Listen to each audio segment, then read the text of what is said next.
ಆಕಾಶವಾಣಿ ಬೆಂಗಳೂರು 101.3 ಕೇಳ್ತಾ ಇದ್ದೀರಾ. ಇಂದು ಕನ್ನಡ ರಾಜ್ಯೋತ್ಸವದ ಪ್ರೀತಿಯ ಶುಭಾಶಯಗಳು ನಮ್ಮ ಎಲ್ಲ ಕೇಳುಗರಿಗೂ. ಇಂದು ವಿಶೇಷ ಕಾರ್ಯಕ್ರಮಗಳ ಹಬ್ಬ ನಮ್ಮ ಆಕಾಶವಾಣಿಯಲ್ಲಿ. ನಮ್ಮೊಂದಿಗಿರುವ ಕಲಾವಿದರನ್ನ ನಡೆದಾಡುವ ಕನ್ನಡದ ನಿಘಂಟು ಅಂತಲೇ ಕರಿಬಹುದು. ಇವರಂತೆ ಭಾಷೆಯನ್ನ ಬಳಸುವವರು ತೀರಾ ವಿರಳ ಅನ್ನೋದರಲ್ಲಿ ಎರಡು ಮಾತಿಲ್ಲ. ಕನ್ನಡ ರಾಜ್ಯೋತ್ಸವದ ಈ ಸುಸಂದರ್ಭದಲ್ಲಿ ರಂಗಭೂಮಿ, ಕಿರುತೆರೆ, ಹಿರಿತೆರೆಯ ಕಲಾವಿದ ಸುಚೀಂದ್ರ ಪ್ರಸಾದ್ ಅವರು ನಮ್ಮ ಜೊತೆಯಾಗಿದ್ದಾರೆ. ನಾನು ಕೂಡ ನಿಮ್ ಜೊತೆಯಾಗಿದ್ದೀನಿ, ನಿಮ್ಮ ಆರ್ಜೆ ರಮ್ಯಾ. ನಾನು ನಿಮ್ಮ ಬಾನುಲಿ ಗೆಳೆಯ ಸಚಿನ್ ಬನವಾಸಿ. ಕನ್ನಡ ರಾಜ್ಯೋತ್ಸವದ ಪ್ರೀತಿಯ ಶುಭಾಶಯಗಳು. ನಿಮ್ಮ ನಾಲಿಗೆಯ ಮೇಲೆ ನಲಿದಾಡುವಂತಹ ಕನ್ನಡ ಅಷ್ಟೇ ಸರಾಗವಾಗಿ ಎಲ್ಲರ ನಾಲಿಗೆಯಲ್ಲೂ ಸಹ ಹರಿದಾಡುವಂತಾಗ್ಲಿ ಅಂತ ಆಶಿಸ್ತಾ, ಸರ್, ಕಾರ್ಯಕ್ರಮಕ್ಕೆ ತಮಗೆ ಆತ್ಮೀಯವಾದಂತಹ ಸ್ವಾಗತ. ಶ್ರೋತೃ ಬಾಂಧವರೆಲ್ಲರಿಗೂ ರಾಜ್ಯೋದಯದ ಸವಿಸ್ಮೃತಿಯ ಅನಂತ ಶುಭಾಶಂಸನೆ. ಒಳ್ಳೆದಾಗಲಿ. ರಾಜ್ಯೋತ್ಸವ ಪದಬಳಕೆ ನಮ್ಮದಾಗಿತ್ತು, ರಾಜ್ಯೋದಯ ಪದಬಳಕೆ ನಿಮ್ಮದಾಗಿತ್ತು. ವ್ಯತ್ಯಾಸ ಏನು ಸರ್? ಉತ್ಸವಕ್ಕೆ ಉದಯ ಬಹಳ ಮುಖ್ಯ. ರಾಜ್ಯದ ಉದಯವಾಗದೆ ನೀವು ಉತ್ಸವವನ್ನು ಮಾಡ್ಲಾರ್ರಿ. ಹಾಗಾಗಿ ಈ ಉತ್ಸವಕ್ಕೆ ಕಾರಣಭೂತ ಯಾವುದು ಅಂತ ಹೇಳಿದ್ರೆ, ನಮ್ಮ ಹಿರಿಯರೆಲ್ಲ ಸೇರಿಕೊಂಡು ಏಕೀಕೃತ ಕರ್ನಾಟಕ, ಅದು ಕನ್ನಡ ಏಕೀಕೃತವಾಗಲಿಲ್ಲ, ಆದರೆ ಕರ್ನಾಟಕ ಏಕೀಕರಣಗೊಂಡು ರಾಜ್ಯೋದಯ, ಹಾಗಾಗಿ ಉದಯವಾಯಿತು ನಮ್ಮ ಚೆಲುವ ಕನ್ನಡ ನಾಡು ಅಂತ ಹೇಳಿದ್ದು. ಆಗಲಿ ಅಂತ ಆಶಯ ಇತ್ತು, ಆದಮೇಲೆ ಆಯಿತು ಅಂತ ಹೇಳಿಕೊಂಡ್ವಿ. ಹಾಗಾಗಿ ರಾಜ್ಯದ ಉದಯ ಆಯ್ತಲ್ಲ, ಆ ಕಾರಣಕ್ಕಾಗಿ ಉತ್ಸವ ಮಾಡ್ತಾ ಇದ್ದೇವೆ. ಸರಿ ಇದೆಯಲ್ಲ ಉತ್ತರ? ಖಂಡಿತ. ಕರ್ನಾಟಕದಲ್ಲಿ ಕನ್ನಡಿಗನೇ ಸಾರ್ವಭೌಮ ಅನ್ನುವಂತ ಮಾತಿದೆ. ಸದ್ಯದ ಪರಿಸ್ಥಿತಿ ಈ ಮಾತನ್ನ ಜೀವಂತವಾಗಿ ಇಟ್ಟಿದ್ಯಾ? ನಾವು ಸಾರ್ವಭೌಮ ಅಂತ ಕರೆಯೋಕೆ ಮುಂಚೆ ಮೊದಲು ಉತ್ಸವ ಪದದ ಅದರ ನಿಷ್ಪತ್ತಿ ಏನು, ವ್ಯುತ್ಪತ್ತಿ ಏನು ಹುಡುಕಬೇಕಾದೀತು. ಸಾರ್ವಭೌಮ ಕನ್ನಡದಲ್ಲಿ ಅಥವಾ ಕರ್ನಾಟಕ ಆಗಬೇಕು ಅಂತಂದ್ರೆ ಮೊದಲು ಭಾಷಾವಾರು ಪ್ರದೇಶಗಳನ್ನು ಏನು ಮಾಡಿಕೊಂಡ್ವಿ, ಅದರಲ್ಲಿ ಕನ್ನಡಕ್ಕೆ ಪ್ರಾಧಾನ್ಯತೆಯನ್ನು ಕೊಡಮಾಡಿದ್ದೇವೆ ಅಂತ ಅರಿಯಬೇಕು. ಈ ಉತ್ಸವದ ಸಂದರ್ಭದಲ್ಲಿ ಆದರೂ ಅದನ್ನು ನಾವು ಮಾಡಬೇಕು. ಮಿಕ್ಕಂತೆ ನಾವು ಯಾರೂ ಪಾಲಿಸ್ತಿಲ್ಲ ಅನ್ನೋದು ಬೇರೆ ಸಂಗತಿ. ಆಡಳಿತ ಯಂತ್ರವನ್ನು ಮೊದಲುಗೊಂಡು ಎಲ್ಲರೂ ಕನ್ನಡವನ್ನು ಎಷ್ಟು ಸಾಧ್ಯವೋ ಅಷ್ಟು ಕಡೆಗಣಿಸುವ ಕೆಲಸವನ್ನೇ ನಿರಂತರ ಮಾಡ್ತಿದ್ದಾರೆ ಅಂತ ಈ ಉತ್ಸವ ಸಂದರ್ಭದಲ್ಲಿ ಹೇಳಬಾರದು ನಾನು. ಆದರೆ ಹಾಗೆ ಹೇಳಿಕೊಳ್ಳದೆ, ವೇದಿಕೆ ಇಂಥ ಸಂದರ್ಭದಲ್ಲಿ ನಾವು ಏನು ಮಾಡ್ತಿದ್ದೇವೆ ತಪ್ಪು ಅಂತ ಒಂದು ಆತ್ಮಾವಲೋಕನ ಮಾಡಿಕೊಳ್ಳದೆ, ಇದು ಬಹಳ ದುಸ್ತರ ಪರಿಸ್ಥಿತಿಗೆ ನಾವು ತಂದಿಟ್ಕೊಂಡಿದ್ದೇವೆ. ಸಾರ್ವಭೌಮ ಅಂತ ಕರ್ಕೊಂಡ್ರೆ ಅರ್ಥವೇನು ಅಂದರೆ, ಇಡೀ ಭೂಮಿಯಲ್ಲಿ ಎಲ್ಲ ಕಡೆಯೂ ಕನ್ನಡಕ್ಕೆ ಮಾನ್ಯತೆ ಅನ್ನೋ ಅರ್ಥ. ಕನ್ನಡ ನೆಲ ಅಷ್ಟೇ ಅಲ್ಲ, ಕರ್ನಾಟಕ ಅಷ್ಟೇ ಅಲ್ಲದೆ ಕನ್ನಡಕ್ಕೆ ಸಾರ್ವಭೌಮ ಅಂದರೆ ಅಷ್ಟೊಂದು ಮನ್ನಣೆ ಮಾನ್ಯತೆ ಇದೆ ಅನ್ನೋದಕ್ಕಾಗಿ ಸಾರ್ವಭೌಮ. ಕನ್ನಡ ನೆಲದಲ್ಲಿಯೇ ಕನ್ನಡಿಗ ಸಾರ್ವಭೌಮ ಅನ್ನೋದು ಬಹಳ ತಪ್ಪು ಪ್ರಯೋಗ ಅಂತ ನನ್ನ ಭಾವನೆ. ಯಾಕೆಂದರೆ ಕನ್ನಡ ಅನ್ನೋದು ಕೇವಲ ಕರ್ನಾಟಕ ಅಥವಾ ಕರುನಾಟಕಕ್ಕೆ ಸೀಮಿತವಲ್ಲ. ಅದು ನೀವು ಒಂದು ಸಿರಿಭೂ ವಲಯ ತೆಗೆದು ನೋಡಿದ್ರೆ ಸಹ 100 ಇಂದ್ರರ ಕಾಲದಿಂದ ನವೆಯದೇ ಉಳಿದ ಭಾಷೆ ಕನ್ನಡ ಅಂತ ಸಿರಿಭೂ ವಲಯದಲ್ಲಿ ಕುಮುದೇಂದು ಮುನಿ ದಾಖಲಿಸಿದ್ದಾನೆ ಅಂದರೆ ಲಕ್ಷ ವರ್ಷಗಳ ಇತಿಹಾಸ ಅಂತ ಆಯಿತು. ನಮ್ಮ ಸಾರಸ್ವತ ಲೋಕದಲ್ಲಿ ವಿಶ್ವವಿದ್ಯಾಲಯಗಳ ಮಟ್ಟದಲ್ಲಿ ನಾವು ಅದನ್ನು ಹೆಚ್ಚಿನ ಅಧ್ಯಾಪನವನ್ನು ಮಾಡಿಲ್ಲ ಅನ್ನೋ ಕಾರಣಕ್ಕಾಗಿಯೇ ಕನ್ನಡಕ್ಕೆ ಕೇವಲ 2,500 ವರ್ಷಗಳ ಇತಿಹಾಸ ಅಷ್ಟೇ ಅಂತ ಸೀಮಿತಗೊಳಿಸುವುದು, ಕ್ಲುಪ್ತಗೊಳಿಸುವಂಥದ್ದು ನನ್ನ ಮಟ್ಟಿಗೆ ಸರಿಯಾಗಿ ಕಾಣಿಸೋಲ್ಲ. ಹಾಗಾಗಿ ಸಾರ್ವಭೌಮ ಅಂತ ಯಾಕೆ ಹೇಳ್ತಿದ್ದೇವೆ ಅಥವಾ ಯಾಕೆ ಹಿರಿಯರು ಹೇಳಿದ್ದಾರೆ ಅಂತಂದ್ರೆ, ಇಡೀ ಲೋಕದೆಲ್ಲೆಡೆ ಕನ್ನಡದ ಅನುರಣನ ಇದೆಯಲ್ಲ. ಉದಾಹರಣೆಗೆ ನೀವು ಗಮನಿಸಬಹುದು, ಮಾನ್ಯ ದೊಡ್ಡರಂಗೇಗೌಡರು ತಾವು ವಿಧಾನ ಪರಿಷತ್ತಿನ ಸದಸ್ಯರಾಗಿದ್ದಾಗ ಇಂಥದ್ದೊಂದು ಪ್ರಸ್ತಾಪವನ್ನು ಸದನದಲ್ಲಿಯೂ ಮಾಡಿದ್ರು, ಸಹ ಮೇಲ್ಮನೆಯಲ್ಲಿ ಮಾಡಿದ್ರು. ನಾನು ಅವರ ಪ್ರವಾಸ ಸಂದರ್ಭದಲ್ಲಿ ತುಂಬಾ ಅತ್ಯಂತ ಪ್ರಾಚೀನವಾದಂತಹ ಒಂದು ಸ್ತೂಪ, ಅದು ಒಂದು ಸ್ತಂಭವನ್ನು ಗಮನಿಸಿ, ವಿಶ್ವದ ಅಷ್ಟೂ ಅಕ್ಷರಗಳು ಅಂದರೆ ಅಷ್ಟೂ ಭಾಷೆಗಳ ಅಕ್ಷರಗಳಲ್ಲಿ ದಾಖಲಾಗಿರೋದನ್ನು ಗಮನಿಸಿ, ಕನ್ನಡದ ಅಕ್ಷರದಲ್ಲಿದೆ ನೋಡಿ ಗಮನಿಸಿ ಅಂತ ಸದನದಲ್ಲಿ ಪ್ರಸ್ತಾಪ ಮಾಡಿದ್ದು ಸಹ ಇದು ನೆನಗುದಿಗೆ ಬಿದ್ದಿರೋದೆಲ್ಲ ತುಂಬಾ ಖೇದದ ವಿಚಾರ. ಆದರೆ ಉತ್ಸವ ಅಂತ ಆಗಿರೋದ್ರಿಂದ ಉತ್ಸವದ ನಿಜ ನಿಘಂಟುವಿನ ಅರ್ಥವನ್ನು ತೆಗೆದು ನೋಡಿದಾಗ ನಮಗೆ ಗೊತ್ತಾಗುತ್ತೆ ಯಾಕೆ ಉತ್ಸವ, ಹೇಗೆ ಉತ್ಸವ, ಏನು ಉತ್ಸವ ಅನ್ನೋದು. ಹಾಗಾಗಿ ಕನ್ನಡ ಮತ್ತೆ ಕನ್ನಡಿಗರನ್ನ ನಾವು ಎಂದಿಗೂ ಸಾರ್ವಭೌಮ ಅಂತ ತುಂಬಾ ಹೆಮ್ಮೆಯಿಂದ ಹೇಳ್ಕೊಳ್ತೇನೆ. ಕರ್ನಾಟಕದಲ್ಲಿ ಕನ್ನಡವೇ ಸಾರ್ವಭೌಮವಾಗಿರಬೇಕು, ಕನ್ನಡಿಗನೇ ಸಾರ್ವಭೌಮನಾಗಿರಬೇಕು ಅನ್ನುವಂತಹ ಮಾತನ್ನು ಹೇಳುವಂತಹ ಸಂದರ್ಭದಲ್ಲಿ ಹಾಮನಾಯಕರು ಹೇಳುವಂತಹ ಒಂದು ವಿಚಾರವನ್ನ ನಾವಿಲ್ಲಿ ಗಮನ ಹರಿಸಬೇಕಾಗತ್ತೆ. ಕರ್ನಾಟಕದಲ್ಲಿ ಕನ್ನಡವೇ ಪ್ರಥಮ, ಪ್ರಧಾನ, ರಾಜ, ರಾಣಿ, ರಾಜಕುಮಾರ ಎಲ್ಲವೂ ಸಹ ಆಗಿರಬೇಕು ಅನ್ನುವಂತಹದ್ದು. ಅಂದ್ರೆ ಕನ್ನಡವೇ ಇಲ್ಲಿ ಪ್ರಮುಖವಾಗಿರಬೇಕು ಅಂತ. ಸರ್, ನಗರಗಳಲ್ಲಿ ಬಳಸ್ತಾ ಇರುವಂತಹ ಬಳಕೆಯ ಕನ್ನಡ, ಗ್ರಾಮ್ಯ ಕನ್ನಡ ಅಥವಾ ಗ್ರಾಂಥಿಕ ಕನ್ನಡಗಳ ನಡುವೆ ಸ್ವಚ್ಛ ಕನ್ನಡ ಅಂದ್ರೆ ಯಾವುದು? ನಾನು ಉಚ್ಚ ಮತ್ತು ಸ್ವಚ್ಛ ವಿಚಾರಕ್ಕೆ ಹೋಗುವುದಿಲ್ಲ. ಯಾವುದು ಶುದ್ಧ ರೂಪವೋ ಅದನ್ನ ನಾವು ಅಶುದ್ಧಗೊಳಿಸಿದ್ರೆ, ಅದು ಅಪಸವ್ಯವೋ ಅಬದ್ಧವೋ ಆದಾಗ, ಅಪಸ್ವರ ಹೇಗೆ ಸಂಗೀತದಲ್ಲಿ ಕರ್ಕಶವಾಗಿ ಕೇಳೀತೋ ಹಾಗೆ ಗ್ರಂಥಸ್ಥ ಭಾಷೆಯನ್ನಾಡಿದರೆ ಮಾತ್ರವೇ ಕನ್ನಡ ಅಂತ ಹೇಳುವಂಥ ಪ್ರಭೃತಿ ನಾನಲ್ಲ. ಇಲ್ಲಿ ಗ್ರಾಂಥಿಕ ಅಥವಾ ನಗರ ಪ್ರದೇಶದ ಅಥವಾ ಹಳ್ಳಿಗಾಡಿನ ಅನ್ನೋದಕ್ಕಿಂತಲೂ ಸೊಗಡು ಮತ್ತೆ ಸೊಬಗು ಅಂತ. ನಮ್ಮ ಭಾಷಾಶಾಸ್ತ್ರದಲ್ಲಿ ಪ್ರತಿ 10 ಆ ಥರದೊಂದು ಕೆಲವು ಯೋಜನೆಗಳಿಗೆ ಈ ಭಾಷೆಯ ವೈವಿಧ್ಯ ಇದೆಯಲ್ಲ, ಭಾಷಾ ವೈವಿಧ್ಯ, ಅದನ್ನೇನು ಉತ್ತರ ಕರ್ನಾಟಕದ ಕನ್ನಡ, ದಕ್ಷಿಣ ಕನ್ನಡದ ಕನ್ನಡ ಅಂತೆಲ್ಲ ಹೇಳಿ ವಿಭಜೀಕರಣ ಸಲ್ಲ. ಕನ್ನಡ ಒಂದೇ. ಅದಕ್ಕಿರುವ ಬೇರೆ ಬೇರೆ ಸೊಬಗು ಮತ್ತು ಸೊಗಡನ್ನು ಅರ್ಥ ಮಾಡಿಕೊಂಡಾಗ ಆಯಾ ಸಂದರ್ಭಕ್ಕೆ ಯಾವ್ಯಾವುದು ಉಚಿತವೋ ಅವುಗಳನ್ನು ಬಳಕೆ ಮಾಡೋದ್ರ ಮುಖಾಂತರ ಅದು ಸಾಧಿತವಾಗುತ್ತೆ. ಭಾಷೆ ಬಳಕೆ ಆಡಿದಾಗ ಅಥವಾ ಶುದ್ಧ ರೂಪದಲ್ಲಿ ಬಳಕೆ ಮಾಡಬೇಕು ಅಂದಾಗ ಶುದ್ಧ ರೂಪ ಯಾವುದೇ ಆಗಿರಲಿ. ಈಗ ಹಳ್ಳಿಯವನು, ನಾನು ಉದಾಹರಣೆ ಹೇಳ್ತೀನಿ ನಿಮಗೆ. ಮೈಸೂರಿನ ಭಾಗದಲ್ಲಿ ಬರಬಟ್ಟೆ ಅನ್ನೋ ಪ್ರಯೋಗ ಇದೆ. ಬರ ಅಂತಂದಾಗ ಅದು ಒಣ ಅನ್ನೋ ಅರ್ಥ ಬರುತ್ತೆ. ನಿಘಂಟುವಿನಲ್ಲೂ ಬರಕ್ಕೆ ಒಣ ಅನ್ನೋ ಅರ್ಥವೇ ಇರೋದ್ರಿಂದ ನೀವು ಈ ಕಡೆ ಬೆಂಗಳೂರಿನ ಭಾಗಕ್ಕೆ ಅಥವಾ ಇನ್ಯಾವುದೋ ಈ ಕಡೆ ಈ ಭಾಗದಲ್ಲಿ ಬಯಲು ಸೀಮೆಗೆಲ್ಲ ಬಂದು ಅದಕ್ಕೆ ಬರಬಟ್ಟೆ ಅಂದಾಗ ಅವ್ರಿಗೆ ಅರ್ಥವೇ ಆಗೋದಿಲ್ಲ. ಉದಾಹರಣೆಗೆ ಇನ್ನೊಂದು, ರಾಮನಗರ, ಬೆಂಗಳೂರಿನ ಸ್ವಲ್ಪ ದೂರ ಹೋಗಿ ಸರಿದು ರಾಮನಗರ, ಚನ್ನಪಟ್ಟಣ ಕಡೆಯಲ್ಲಿ ಊನಿ ಹಾಕೋದು ಅಂತ ಹೇಳ್ತಾರೆ. ಅದನ್ನ ಇಲ್ಲಿ ಯಾರಿಗೂ ಉನಿ ಹಾಕೋದು ಗೊತ್ತೇ ಆಗೋಲ್ಲ. ನೆನೆ ಹಾಕೋದು ಇದೆಯಲ್ಲ, ನೆನೆ ಮತ್ತೆ ಉನಿ ಇದೆಯಲ್ಲ, ಇವೆಲ್ಲವೂ ಅದನ್ನ ಗ್ರಾಂಥಿಕಾಲ ಅಂತ ಹೇಗೆ ಹೇಳೋದು?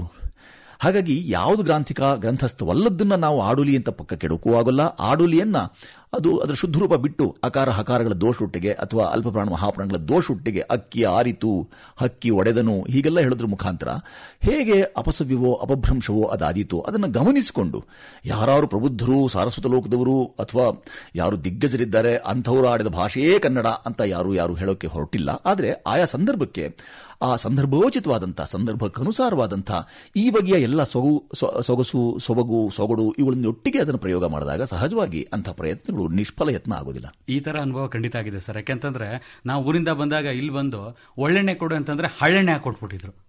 ಅಂದ್ರೆ ಆಯಾ ಸಂದರ್ಭಕ್ಕೆ ಸರಿಯಾಗಿ ನಾವು ಮಾತಾಡಿದ್ರೆ ಏನು ಸಮಸ್ಯೆ ಇಲ್ಲ ಅಂತ. ಕೈ ಎಣ್ಣೆ ಅನ್ನೋ ಪ್ರಯೋಗವೂ ಇದೆ ನೋಡಿ. ಕೈ ಎಣ್ಣೆ ಗೊತ್ತಿಲ್ಲ. ಈ ಕೈ ಎಣ್ಣೆಯನ್ನು ನಾನು ಪಕ್ಕಕ್ಕಿಟ್ಟು ಇಲ್ಲ ಆಗೋದಿಲ್ಲ. ಅದು ಅದಕ್ಕೆ ಪ್ರತಿ ಭಾಷೆ ನೋಡಿ, ದೇವೋ ನ ಜಾನಾತಿ ಕುತೋ ಮನುಷ್ಯ ಅಂತ ಭಾಷೆ ವಿಚಾರದಲ್ಲಿ ವಾಕ್ ಇಂದ್ರಿಯ ಜನ್ಯ ಅರ್ಥವಾಹಕ ಧ್ವನಿ ವ್ಯವಸ್ಥೆಯನ್ನೇ ಭಾಷೆಗೆ ವ್ಯಾಖ್ಯಾನ ಅಂತ ಕೂಡ ಮಾಡಿದ್ದಾರೆ. ವಾಕ್ ಅನ್ನೋದು ಇಂದ್ರಿಯ, ಅದರಿಂದ ಹೊರಟಂತ ಅರ್ಥವಾಹಕ ಆಗಬೇಕದು. ಅರ್ಥವಹ ಧಾತು ಅದು ಅರ್ಥವನ್ನು ನನಗೂ ನಿಮಗೂ ಏಕಕಾಲಕ್ಕೆ ಈ ಪದಕ್ಕೆ ಇದೇ ಅರ್ಥ ಅಂತ ಗೊತ್ತಿದ್ದಾಗ ಆದ ಪ್ರಯೋಗದಿಂದಾಗಿ ಭಾಷೆ ಸಿದ್ಧಿಸುತ್ತೆ. ಇಲ್ಲ ಅಂದ್ರೆ ಅದು ಸಿದ್ಧಿಸೋಲ್ಲ.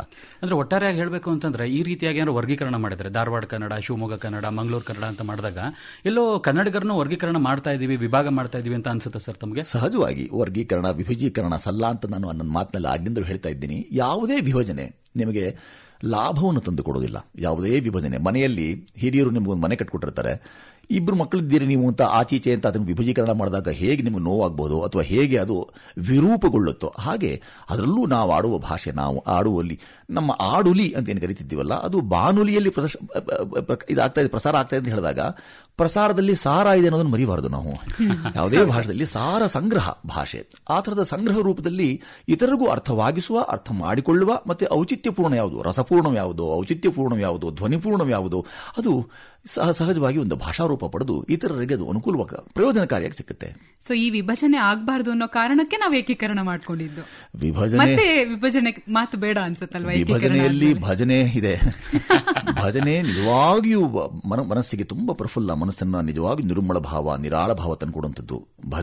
ವಿಭಜನೆಯಲ್ಲೂ ಭಜನೆ ಇರೋದ್ರಿಂದ ಮನಸ್ಸಿಗೆ ನಿರಾಳವಾಗಿಸುವಂತಹ, ಮನಸ್ಸನ್ನು ನಿರಾಳವಾಗಿಸುವಂತಹ, ಮನಸ್ಸನ್ನ ನಿರ್ಮಲ ಭಾವಕ್ಕೆ ತಂದು ನಿಲ್ಲಿಸುವಂತಹ ಯಾವುದೇ ಪ್ರಯೋಗ ಇದೆಯಲ್ಲ, ಪ್ರಯೋಗದಲ್ಲಿ ಉಪಸರ್ಗ ಮತ್ತೆ ಯೋಗ ಇದೆ ಅನ್ನೋದನ್ನು ಮರಿಬಾರದು ನಾವು. ಅದೊಂದು ಯೋಗ, ಭಾಷಾ ಬಳಕೆ ಅನ್ನೋದೊಂದು ಯೋಗದ ಬಾಬತ್ತು.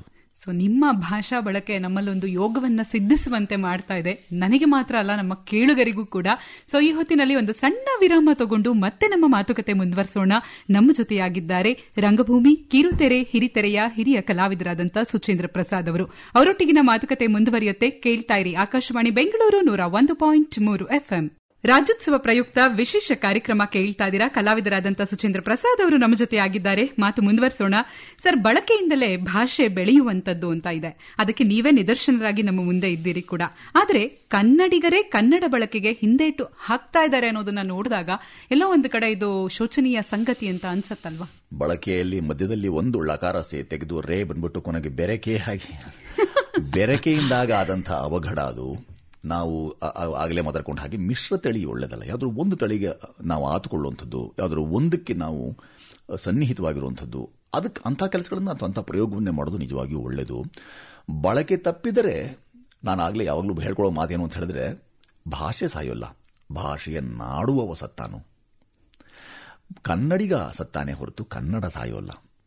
ಯಾವುದೇ ಭಾಷೆಯ ಅವಸಾನ ಹಾಗೆ ದಿಢೀರಂತ ಏನೋ ಆಗ್ಬಿಡುವಂಥದ್ದಲ್ಲ. ಬಳಕೆ ಆಗದೆ ಆಗುವಂಥದ್ದು ಒಂದು ಆ ಥರದೊಂದು ವ್ಯಾಖ್ಯಾನ ಒಪ್ಕೊಳ್ತಕ್ಕದ್ದೇ. ಆದರೆ ದಿಢೀರಂತ ಯಾವುದೂ ಹಾಗೆ ಸಾಕಾಗಲ್ಲ. ಯಾವುದಕ್ಕೂ ಅವಸಾನದ ಅಂಚು ಅಂತ ಇರೋದಿಲ್ಲ.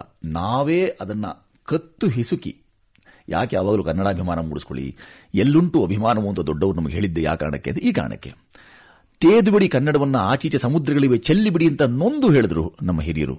ಇಂಥ ಉತ್ಸವದ ಸಂದರ್ಭದಲ್ಲಿ ನಮಗೆ ಆ ಎಲ್ಲ ಘೋಷವಾಕ್ಯಗಳು ನಮ್ಮ ಕಿವಿ ಅನುರಣಿಸಬೇಕು, ಮೊರೆಯಬೇಕು, ತಿವಿಯಬೇಕು, ಎಚ್ಚರಿಸಬೇಕು, ಜಾಗೃತಗೊಳಿಸಬೇಕು, ಉದ್ದೀಪನಗೊಳ್ಳಬೇಕು ಮತ್ತು ಉತ್ತೇಜನ ಕೊಡಬೇಕು. ಆ ಕೆಲಸ ಕಡಿಮೆ ಆಗ್ತಿದೆ ಅಂತ ನೀವು ಹೇಳಿದ ಹಾಗೆ ನನಗೆ ಬಹಳ ಮನಸ್ಸಿಗೆ ಅದು ಖೇದ ಅಂತ ಅನ್ಸುತ್ತೆ. ಅದೇ ಉತ್ಸವ ಸಂದರ್ಭದಲ್ಲಿ ಖೇದ ವಿಷಾದಗಳನ್ನು ನಾವು ಹೇಳಬೇಕೇ ಅನ್ನೋದೊಂದು ಪ್ರಶ್ನೆ ಯಾವಾಗಲೂ ನನ್ನ ಕಾಡುತ್ತೆ. ಆದರೆ ನೀವು ಕೇಳ್ತೀರಿ ಬಾರಿ ವಾಸ್ತವವನ್ನು ಮರೆಮಾಚಲಾಗದು ಅನ್ನೋ ಕಾರಣಕ್ಕಾಗಿ ನಾನು ಇದನ್ನ ಹೇಳ್ಬಿಡ್ತೇನೆ. ಹೇಳೋದೇ ದೊಡ್ಡ ಸಾಧನೆ ಆಗಿಲ್ಲ, ಆದರೆ ವೇದನೆ ಒಂದು ನಾನೆಲ್ಲರೂ ಹೇಳಲೇಬೇಕು. ಇದು ನನ್ನ ಮಾತೃ ಸಂಸ್ಥೆ. ಈ ವೇದಿಕೆಯಲ್ಲಿ ನೀ ಎಲ್ಲ ಗೆಳೆಯ ಗೆಳತಿಯರೊಟ್ಟಿಗೆ ಇದೊಂದು ವೇದನೆ ನನಗಿದೆ, ಅಥವಾ ನಮ್ಮಂಥವ್ರಿಗೆ ಅನೇಕರಿಗಿದೆ. ನಮ್ಮ ಹಿರಿಯರು ಅನೇಕರು ಇದನ್ನು ಹೇಳಿ ಹೋದ್ರು. ನಮಗೆ ಅವರು ಕೊಟ್ಟ ಈ ಸ್ವತ್ತನ್ನು, ನಮ್ಮ ಕೈಗಿಟ್ಟು ಹೋದಂಥ ಈ ಉಂಬಳಿಯನ್ನು ನಾವು ಕಂಬಳಿಯಾಗಿಸಿಕೊಂಡು ಹೊದ್ದು ಮಲಗಲಿಲ್ಲ, ಕೇವಲ ಹಾಗೆ ಚಳಿಯಲ್ಲಿ ಮಲಗಿಬಿಟ್ವಲ್ಲ ಅನ್ನೋದೊಂದು ವೇದನೆ ಯಾವಾಗಲೂ ಇರುತ್ತೆ. ಆದರೆ ಈ ಉತ್ಸವ ಸಂದರ್ಭದಲ್ಲಿ ಈಗಲಾದರೂ ಎಚ್ಚೆತ್ತುಕೊಳ್ಳೋಣಂತೆ. ಜಾಗೃತ ಉತ್ತಿಷ್ಠತ ಪ್ರಾಪ್ಯವರಾನ್ ಬೋಧತ ಅಂತ ಹೇಳ್ಕೊಂಡಿದ್ದಾರಲ್ಲ, ಆ ರೀತಿ ಪ್ರಾಪ್ಯವರಾನ್ ಬೋಧತ ಇದೆಯಲ್ಲ, ಅದು ಈ ಕೆಲಸದಲ್ಲಿ ಇಂಥ ಸಮಯದಲ್ಲಿ ಇಂಥ ಸಂವಾದಗಳಲ್ಲಿ ಅದು ಅದರ ಇಣುಕು ಇರಬೇಕು ಅನ್ನೋ ಕಾರಣಕ್ಕಾಗಿ ಈ ವಿಷಾದವನ್ನು ನಾನು ದಾಖಲಿಸ್ತಾ ಇದ್ದೇನೆ. ಸರ್, ನಮ್ಮೆಲ್ಲರಿಗೂ ಒಂದು ಕುತೂಹಲ ಇದೆ. ಕನ್ನಡದ ರಾಯಭಾರಿಯಾಗಿರುವಂತಹ ತಮಗೆ ಬೇರೆ ಯಾವೆಲ್ಲ ಭಾಷೆಗಳು ಗೊತ್ತಿದೆ? ನಾನು ರಾಯವೂ ಅಲ್ಲ, ಕನ್ನಡಕ್ಕೆ ಭಾರಿಯೂ ಅಲ್ಲ, ಭಾರವೂ ಅಲ್ಲ. ನಾನು ಭಾರ, ನನಗೆ ಕನ್ನಡವಲ್ಲ, ನಾನು ಭಾರಿ ಅಲ್ಲ. ಅದಕ್ಕೆ ಅದೇ ಭಾರಿ ಯಾಕೆ ಮಾಡಿದೆ ಪ್ರಯತ್ನ ಅಂತ ಹೇಳಿದ್ರೆ, ನಾನು ಭಾರಿ ಅಂತ ನೀವೇನು ಹೇಳ್ತಿದ್ದೀರಿ, ಕನ್ನಡ ಮಾತಾಡೋದೇ ದೊಡ್ಡ, ನನಗದು ಯಾವ ಹೊತ್ತಿಗೂ ಸನ್ಮಾನವಾಗಿ ಕಂಡಿಲ್ಲ. ಕನ್ನಡ ಮಾತನಾಡೋದೇ ಸಮ್ಮಾನ ಅಲ್ಲ. ಎಲ್ಲರೂ ಈಗಲೂ ಸನ್ಮಾನ ಅಂತಾರೆ. ಸನ್ಮಾನ ಅಲ್ಲ, ಅದು ಪ್ರಯೋಗವೇ ಸಮ್ಮಾನ. ಸಾ ಆದ್ಮೇಲೆ ಒಂದು ಅನುಸ್ವಾರ, ಅದಾದ್ಮೇಲೆ ಮಾ, ಅದಾದ್ಮೇಲೆ ಮಾ ತಲಕಟ್ಟಿನ ದೀರ್ಘ, ಅದು ಮತ್ತೆ ನಾ ತಲಕಟ್ಟು ನಾ. ಸಮ್ಮಾನವನ್ನು ಸನ್ಮಾನ ಅನ್ನುವಷ್ಟರ ಮಟ್ಟಿಗೆ ನಾವು ಭಾಷೆಯಿಂದ ದ್ವಿಹಿತವಾಗ್ತಾ ಇದ್ದೇವೆ, ದೂರ ಸರಿದಿದ್ದೇವೆ. ಅದನ್ನು ರಾಯಭಾರ ಅಥವಾ ರಾಯಭಾರಿ ಅಂತೆಲ್ಲ ಹೇಳಿದಾಗೆಲ್ಲ ಬಹಳ ಬೇಸರ ಆಗುತ್ತೆ. ನನ್ನೀ ನೆಲದಲ್ಲಿದ್ದುಕೊಂಡು ನನ್ನೀ ತಾಯಿಯನ್ನು ನಾನು ಸೇವಿಸ್ತಾ ಇದ್ದರೆ ಅದು ಯಾವ ಹೆಚ್ಚುಗಾರಿಕೆ ಇದೆ? ನಮ್ಮಲ್ಲಿ ನಮ್ಮ ಊರ ಕಡೆ ಒಂದು ಇರುವ ಗಾದೆ ಮಾತೇನು ಅಂದರೆ, ಬರಗಾಲದಲ್ಲಿ ನನ್ನ ಹೆಂಡತಿಯನ್ನು ನಾನೇ ಸಾಕಿದೆ ಅಂತ. ಬರಗಾಲಲ್ಲಿ ಆಗಲಿ, ಅನಾವೃಷ್ಟಿಯಾಗಲಿ, ಅತಿವೃಷ್ಟಿಯಾಗಲಿ ಹೆಂಡತಿಯನ್ನು ಸಾಕಿದೆ ಅನ್ನೋ ಹೆಚ್ಚುಗಾರಿಕೆ ಏನಿದೆ? ಜವಾಬ್ದಾರಿ, ಅದು ಕರ್ತವ್ಯ, ಜವಾಬ್ದಾರಿ ಅಲ್ಲ. ಇದು ವಕ್ತವ್ಯವೂ ಹೌದು, ಕರ್ತವ್ಯವೂ ಹೌದು, ದ್ರಷ್ಟವ್ಯವೂ ಹೌದು. ಅದನ್ನು ನಾವು ಕಾಣಬೇಕಾಗಿದೆ, ನಮಗೆ ಕಾಣಿಕೆ ಬೇಕಾಗಿದೆ. ರಾಯಭಾರ ಇತ್ಯಾದಿ ಯಾವ ಹೆಚ್ಚುಗಾರಿಕೆ ಅಥವಾ ಯಾವ ಹುಂಬುತನವೂ ನನ್ನಲ್ಲಿಲ್ಲ.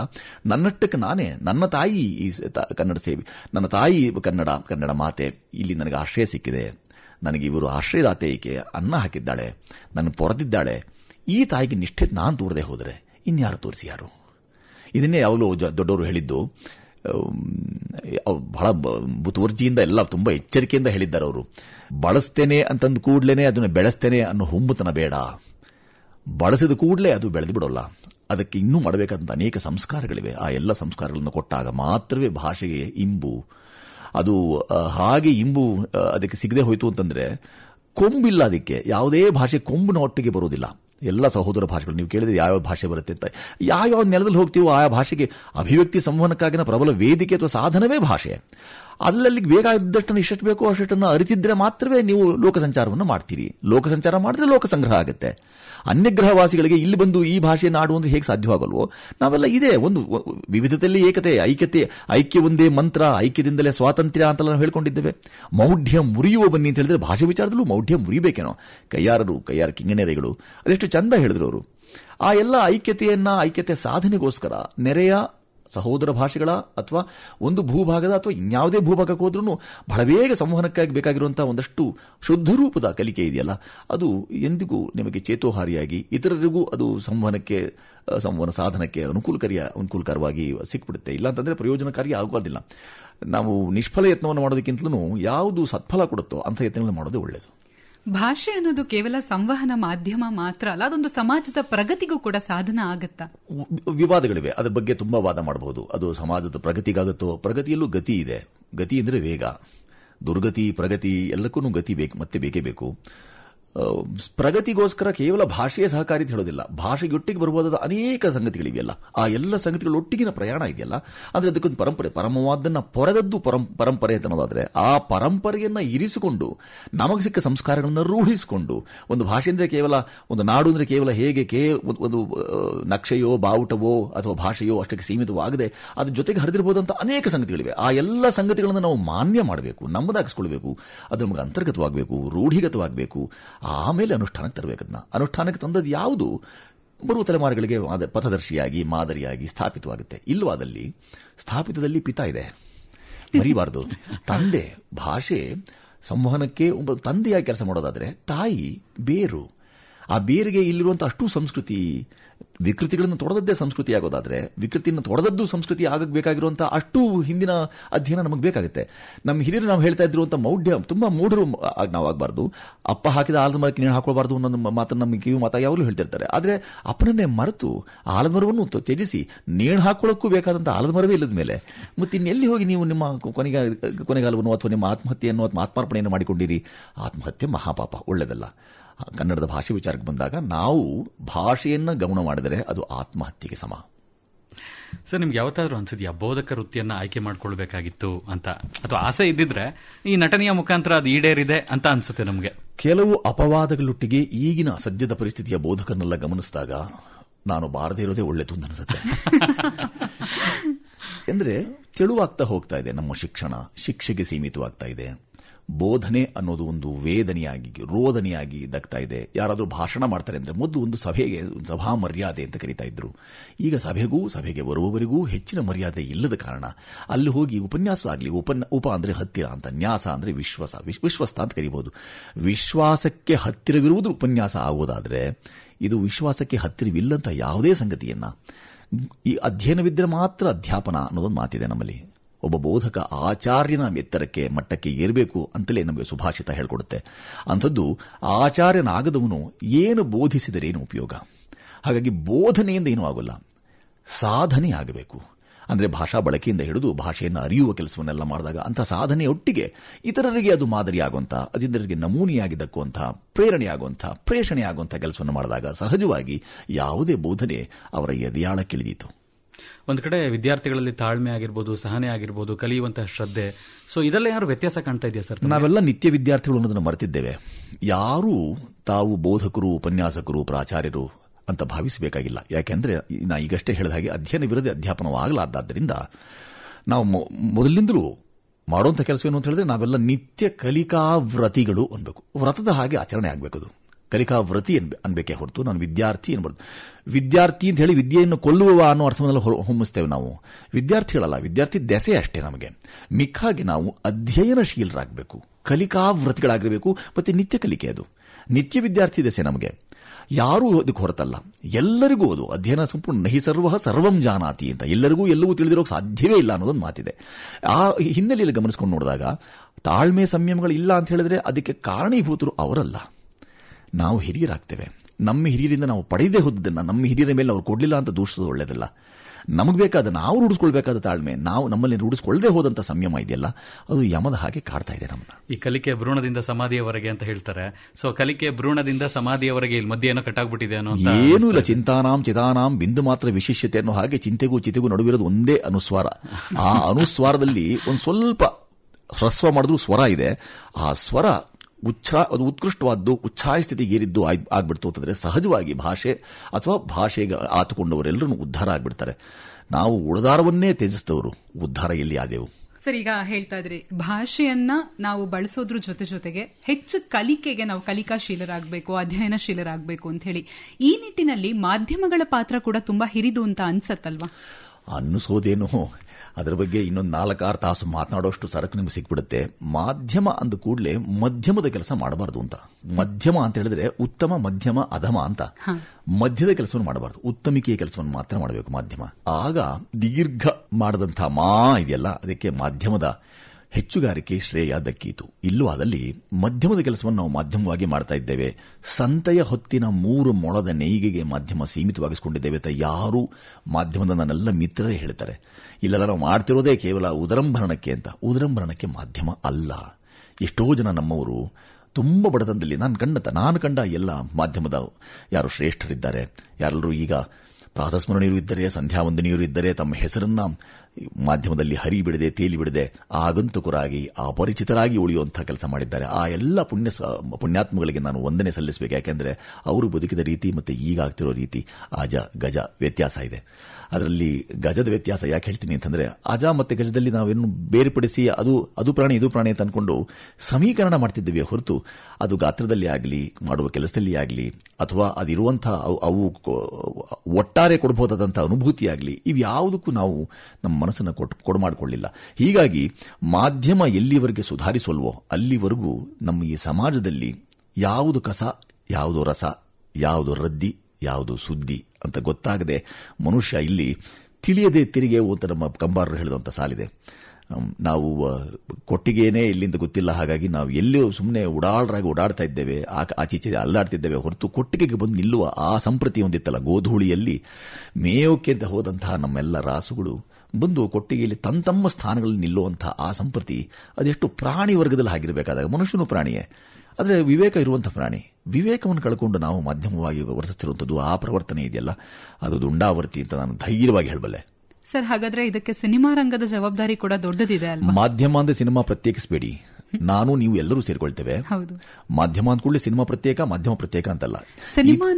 ಸಿನಿಮಾ ಅನ್ನೋದು ಒಂದು ದೃಶ್ಯ ಶ್ರವಣ ಎರಡೂ ಮಾಧ್ಯಮದ ಮೂಲಕ ಅತ್ಯಂತ ಬೇಗ ಎಂಥ ವರ್ಗದ ಜನರನ್ನು ಕೂಡ ಆಕರ್ಷಣೆ ಮಾಡಬಲ್ಲಂತಹ ಪ್ರಬಲವಾದಂತಹ ಮಾಧ್ಯಮ.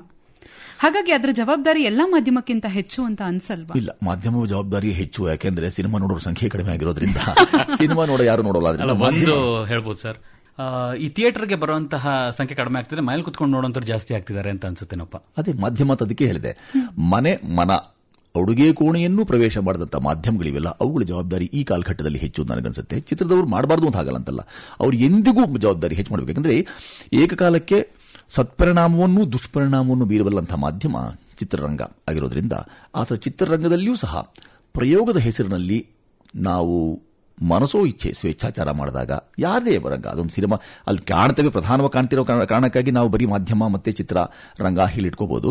ಆದರೆ ಯಾವುದೇ ರಂಗದ ಬಳಕೆ ಮಾಡಬೇಕಾದ್ರೆ ಅಥವಾ ಯಾವುದೇ ವಲಯದಲ್ಲಿ ನಾವು ಕೆಲಸ ಮಾಡ್ತಿರ್ಬೇಕಾದ್ರೆ ತುಂಬಾ ಜವಾಬ್ದಾರಿಯುತವಾಗಿ ಕೆಲಸ ಮಾಡಿದಾಗ ಮಾತ್ರವೇ ನಮಗದು ನಾವೇನಾದ್ರು ಒಳ್ಳೆಯ ಕೆಲಸವನ್ನು ಮಾಡಿ ತೃಪ್ತ ಭಾವದಿಂದ ಕೃತಕೃತ್ಯ ಇದು ಅಂತ ಅನ್ಕೊಳ್ಬಹುದು. ಇಲ್ಲ ಅಂತಂದ್ರೆ ಬಹಳ ದೊಡ್ಡ ದೋಷವನ್ನ ಅದರೊಟ್ಟಿಗೆ ಬರುವ ತಲೆಮಾರುಗಳನ್ನು ನಾವು ಸಾಕ್ತಾ ಇದ್ದೇವೆ ಅಥವಾ ಅದಕ್ಕೆ ನಾವು ಸಂವಹನ ಏನೋ ಕೊಟ್ಟು ಹೋಗಬೇಕಲ್ಲ ಮುಂದಿನ ತಲೆಮಾರಿಗೆ ಏನು ಕೊಡ್ತಿದ್ದೀವಿ ಅಂತ ನಾವು ಒಂದು ಪ್ರಶ್ನೆ ಹಾಕೊಳ್ಳೋಣ. ಈ ಉತ್ಸವದ ಸಂದರ್ಭದಲ್ಲಿ, ರಾಜ್ಯೋದಯದ ಸಂದರ್ಭದಲ್ಲಿ, ರಾಜ್ಯೋದಯದ ಸವಿಸ್ಮೃತಿಯನ್ನು ನಾವೆಲ್ಲ ಉತ್ಸವ ರೂಪದಲ್ಲಿ ಆಚರಣೆ ಮಾಡುವ ಸಂದರ್ಭದಲ್ಲಿ ನಾವು ಹಾಕಬೇಕು ಒಂದೇ ಪ್ರಶ್ನೆ, ಹಾಕಿಕೊಳ್ಳಬೇಕಾದ ಒಂದೇ ಪ್ರಶ್ನೆ ಏನು ಅಂತಂದ್ರೆ, ನಾನು ನನ್ನ ಬರುವ ತಲೆಮಾರುಗಳಿಗೆ ಏನನ್ನ ದಾಟಿಸ್ತಿದ್ದೇನೆ, ಏನನ್ನ ದಾಖಲಿಸ್ತಿದ್ದೇನೆ. ದಾಖಲೀಕರಣ ಒಳ್ಳೆಯದಾಗಿತ್ತು ಅಂತಂದ್ರೆ, ದಾಟಿಸುವಿಕೆ ತುಂಬಾ ಸಂಬದ್ಧವಾದ್ದು ಸಾಮಂಜಸ್ಯ ಉಳ್ಳದ್ದಾಗಿತ್ತು ಅಂತಂದ್ರೆ ಸಹಜವಾಗಿ ಯಾವುದೇ ತಲೆಮಾರು ಪ್ರಬುದ್ಧವೇ ಆಗುತ್ತೆ. ಇಲ್ಲ ಅಂತಂದ್ರೆ ಅಪ್ರಬುದ್ಧ, ಅಪ್ರಾಮಾಣಿಕ, ಅಪ್ರೌಢ, ಅಸಂಗತ ಇವುಗಳೊಟ್ಟಿಗೆ ಒಂದು ತಲೆಮಾರು ಅಥವಾ ಒಂದು ಸಮಾಜವನ್ನು ಹೇಗೆ ನೇರ್ಪುಗೊಳಿಸ್ತೀರಿ? ಅಂದ್ರೆ ನೀವೇ ಒಂದೆಡೆ ನಿಮ್ಮ ಮಾತಿನಲ್ಲಿ ಹೇಳ್ತೀರಿ ಅಕ್ಷರಗಳನ್ನ ದಾಖಲಿಸಬಾರದು ಅಂತ ಹೇಳಿ, ಅದರ ಅರ್ಥ ಕ್ಷರ ಅಂದ್ರೆ ನಾಶ ಅಂತ. 100 ಮಾತನಾಡಿ ಅಕ್ಷರ ಮಾಡುವ ಮುನ್ನ 4 ಬಾರಿ ಯೋಚನೆ ಮಾಡಿ. ನಮ್ಮ ಹಿರಿಯರು ಹೇಳ್ಕೊಟ್ಟಿದ್ದು ಅದೇ ಮಾತು. ಹೊಗಳಬೇಕಾದಾಗ 10 ಮಾತುಗಳು 10 ಪದಗಳನ್ನು ಹೆಚ್ಚು ಬಳಕೆ ಮಾಡು, ಯಾರನ್ನಾರು ನಿಂದಿಸಬೇಕಾದಾಗ 100 ಬಾರಿ ಯೋಚನೆ ಮಾಡು. ಹಾಗಾಗಿ ನಾವು ನಿಂದೆ ಮಾಡೋದು ತೂಷ್ಣೀಮಾಸೀತ ನಿಂದಾಯಾಮ್ ನಬ್ರೂಯಾತ್ ಪದಮುತ್ತಮಂ ಅಂತ ಹೇಳಿದ್ದಾರೆ. ಒಂದು ಪದ, ಉತ್ತಮವಾದ ಪದವನ್ನು ಯಾರಾದರೂ ನಿಮ್ಮನ್ನು ನಿಂದೆ ಮಾಡ್ತಾರೆ ಬಳಸಬೇಡಿ. ಇದು ನಮಗೆ ಹಿರಿಯರು ಹೇಳ್ಕೊಟ್ಟಂತಹ ಮಾತು. ಎಂಥ ಮೇಲ್ಪಂಕ್ತಿ ಅದು. ನಾವು ಅವೆಲ್ಲವನ್ನು ಕಲಿಯದೆ ಕೆಳಪಂಕ್ತಿಗೆ ಸರಿದು ಭಾಷಾ ದ್ವೇಷವನ್ನು ಇಟ್ಟುಕೊಂಡು, ಯಾವುದೇ ಭಾಷೆ ಆಗಿರಲಿ ಅದರ ದ್ವೇಷವನ್ನು ಇಟ್ಕೊಳ್ಳೋದ್ರ ಮುಖಾಂತರ ಏನು ಸಾಧನೆ ಆದಿತ್ತು? ಅದು ಒಂದು ವರ್ಗಕ್ಕೆ, ಒಂದು ವರ್ಣಕ್ಕೆ, ನನಗಲ್ಲ, ಕೈಗೆಟಕದ ದ್ರಾಕ್ಷಿ ಹುಳಿ, ಹೀಗೆಲ್ಲ ಮಾತಾಡ್ಕೋತಾ ಆಡ್ಕೋತಾ ನನ್ನದೇ ನೆಲದ ಈ ಸ್ವತ್ತನ್ನು ನಾನು ಅನುಭವಿಸದೆ ನನಗೆ ಕೊಡಲಿಲ್ಲ. ಇವೆಲ್ಲವೂ ಸಬೂಬು ವೀರರು, ಸಮಜಾಯಿಷಿ ಶೂರರು ನಾವು ಅನ್ನೋದನ್ನಷ್ಟೇ ಸ್ಥಾಪಿಸುತ್ತೆ ಹೊರತು ನಾನು ಕಲೀಲಿಲ್ಲ ಅಂತ ಯಾವುದಾದ್ರೂ ಒಂದು ತಿದ್ದುಪಡಿ ನನಗೆ ನಾನು ಹಾಕಿಕೊಂಡೊಂದು ಪ್ರಶ್ನೆ, ಒಂದು ಅವಲೋಕನ, ನಾನು ಯಾಕೆ ಕಲೀಲಿಲ್ಲ ಇದನ್ನ? ಹಾಗೆ ಯಾರೂ ಕೇಳೋದಿಲ್ಲ. ದ್ವೇಷವನ್ನು ಮಾತ್ರ ಚೆನ್ನಾಗಿ ನಾವು ಸಾಕಿದ್ದೇವೆ, ಸಲಹಿದ್ದೇವೆ. ಯಾವುದೇ ದ್ವೇಷ ಇಟ್ಕೊಂಡಿರೋಣ. ಯಾವ ದ್ವೇಷವೂ ಯಾವ ಕಲಹವೂ ನಮ್ಮ ಮಾವಬೇವಿನಲ್ಲಿ ನಾವು ಹೇಳ್ಕೊಂಡಿರೋ ಸಾಲದು. ಕಲಹ ಒಳ್ಳೆಯದಲ್ಲ ಯಾರಿಗೂ ಯಾವಾಗಲೂ. ಸಾರ್ವಕಾಲಿಕವಾಗಿ ಯಾವ ಕಲಹವೂ ಯಾರಿಗೂ ಒಳ್ಳೇದು ಮಾಡಿಲ್ಲ. ಅದನ್ನು ನಾವು ಉತ್ಸವ ಸಂದರ್ಭದಲ್ಲಿ ಇಟ್ಕೊಳ್ಬೇಕು. ಇದು ಹೆಚ್ಚುಗಾರಿಕೆ, ನಮ್ಮದು ಹೆಚ್ಚು, ನಾನು ಅನ್ನೋದು ಮೆರೆತ ಇದೆಯಲ್ಲ, ಅದನ್ನು ಪಕ್ಕಕ್ಕಿರಿಸಿಬಿಟ್ಟು ಕನ್ನಡದ ಮೊರೆತ ಇಟ್ಕೊಳ್ಬೇಕು. ಮೆರೆದದ್ದು ಬೇಗ ಕ್ಷೀಣಿಸಿಬಿಡುತ್ತೆ. ಹಾಗಾಗಿ ಕ್ಷರ ನಾಶವಾಗದ್ದನ್ನು ದಾಖಲಿಸಬೇಕು ಅನ್ನೋ ಅರ್ಥದಲ್ಲಿ ನಾನು ಹೇಳಿದ್ದು. ಅಕ್ಷರ ಅಂದರೆ ನಾಶವಾಗದಿರುವಂಥದ್ದನ್ನು ದಾಖಲಿಸಿದಾಗ ನಾಲ್ಕು ತಲೆಮಾರುಗಳಿಗೆ ಅದು ಹಬ್ಬೀತು, ಹರಡೀತು. ಸ್ನೇಹಿತರೆ, ನಟ ಹಾಗೂ ಚಿಂತಕ ಸುಚೇಂದ್ರ ಪ್ರಸಾದ್ ಅವರ ಜೊತೆಗಿನ ಮಾತುಕತೆ ಮುಂದುವರಿಯುತ್ತೆ ಈ ಹಾಡಿನ ನಂತರ. ಸ್ನೇಹಿತರೆ, ಕನ್ನಡ ರಾಜ್ಯೋತ್ಸವದ ಪ್ರಯುಕ್ತ ನಮ್ಮ ಜೊತೆಯಾಗಿದ್ದಾರೆ ಕಲಾವಿದ ಮತ್ತು ಚಿಂತಕ ಸುಚೇಂದ್ರ ಪ್ರಸಾದ್. ಬನ್ನಿ ಅವರ ಜೊತೆ ಮಾತುಕತೆಯನ್ನ ಮುಂದುವರಿಸೋಣ.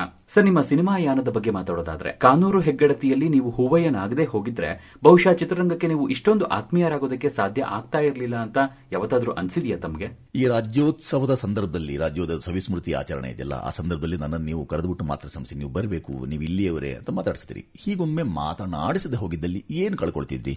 ನಾನೇನು ಕಳ್ಕೊಳ್ತಿದ್ದೆ? ಹಾಗೆ ಅದು ಯಾವಾಗಲೂ ನಾನು ಗಳಿಸಿದ್ದೇನೋ ಕಳ್ಕೊಂಡಿದ್ದೇನೋ ಲೆಕ್ಕಾಚಾರದಲ್ಲ. ಇದೊಂದು ಸಂದರ್ಭ.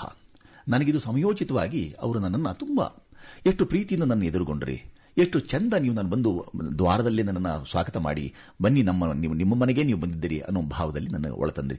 ಹಾಗೆ ಕರ್ಕೊಂಡು ಬಂದದ್ದೆಲ್ಲವನ್ನ ನಾನು ನನಗೆ ಸಿಕ್ಕ ಶ್ರೇಯ, ಅದು ಹೆಚ್ಚುಗಾರಿಕೆ, ಅದು ಹೆಚ್ಚಳ ಅಂತ ಕಳಿಸಬೇಕೆ, ಅಥವಾ ನನ್ನ ಮಟ್ಟಿಗೆ ಅದು ತುಂಬ ಆನಂದದಾಯಿಯಾದ್ದು, ಸಂತೋಷದಾಯಿಯಾದ್ದು ಅದು ಸಿಕ್ಕಿದೆ ನನಗೆ ಅಂತ ಯೋಚನೆ ಮಾಡಬೇಕೆ?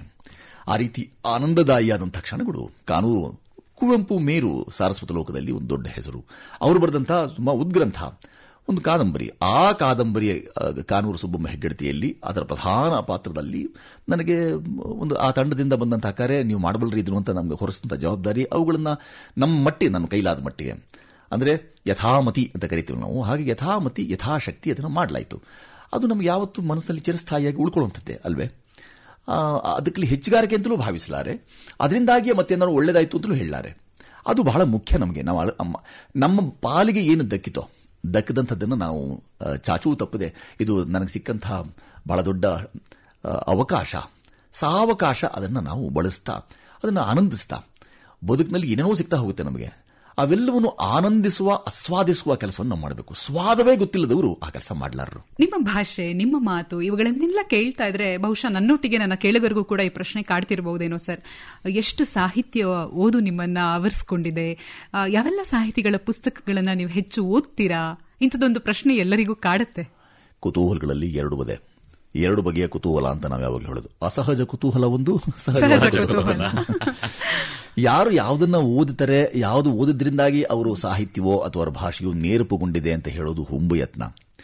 ನಾವು ಎಲ್ಲರೊಳಗೊಂದೊಂದು ಅಕ್ಷರವನ್ನು ಕಲಿತು ವಿದ್ಯೆ ಪರ್ವತವೇ ಅಂತ ಸರ್ವಜ್ಞ ಹೇಳ್ಕೊಂಡದ್ದು. ವಿದ್ಯೆ ಪರ್ವತವಾಗೋಕ್ಕಾಗಲಿಲ್ಲ, ಆದರೆ ಒಂದು ಗುಡ್ಡವೋ, ಒಂದು ಬಂಡೆಯೋ, ಒಂದು ಕಲ್ಲೋ ಆಗೋದಕ್ಕೆ ಬೇಕಾಗಿರುವಂತಹ ಆ ಅನ್ವೇಷಕ ಬುದ್ಧಿ ಇದೆಯಲ್ಲ, ಅದರ ಮುಖಾಂತರ ಬೇರೆ ಬೇರೆಯವ್ರನ್ನ ಓದ್ಕೊಂಡಾಗ ನಮಗೆ ಯಾವುದು ಜೊಳ್ಳು, ಯಾವುದು ಕಾಳು ಅಂತ ಅರ್ಥವಾದೀತು.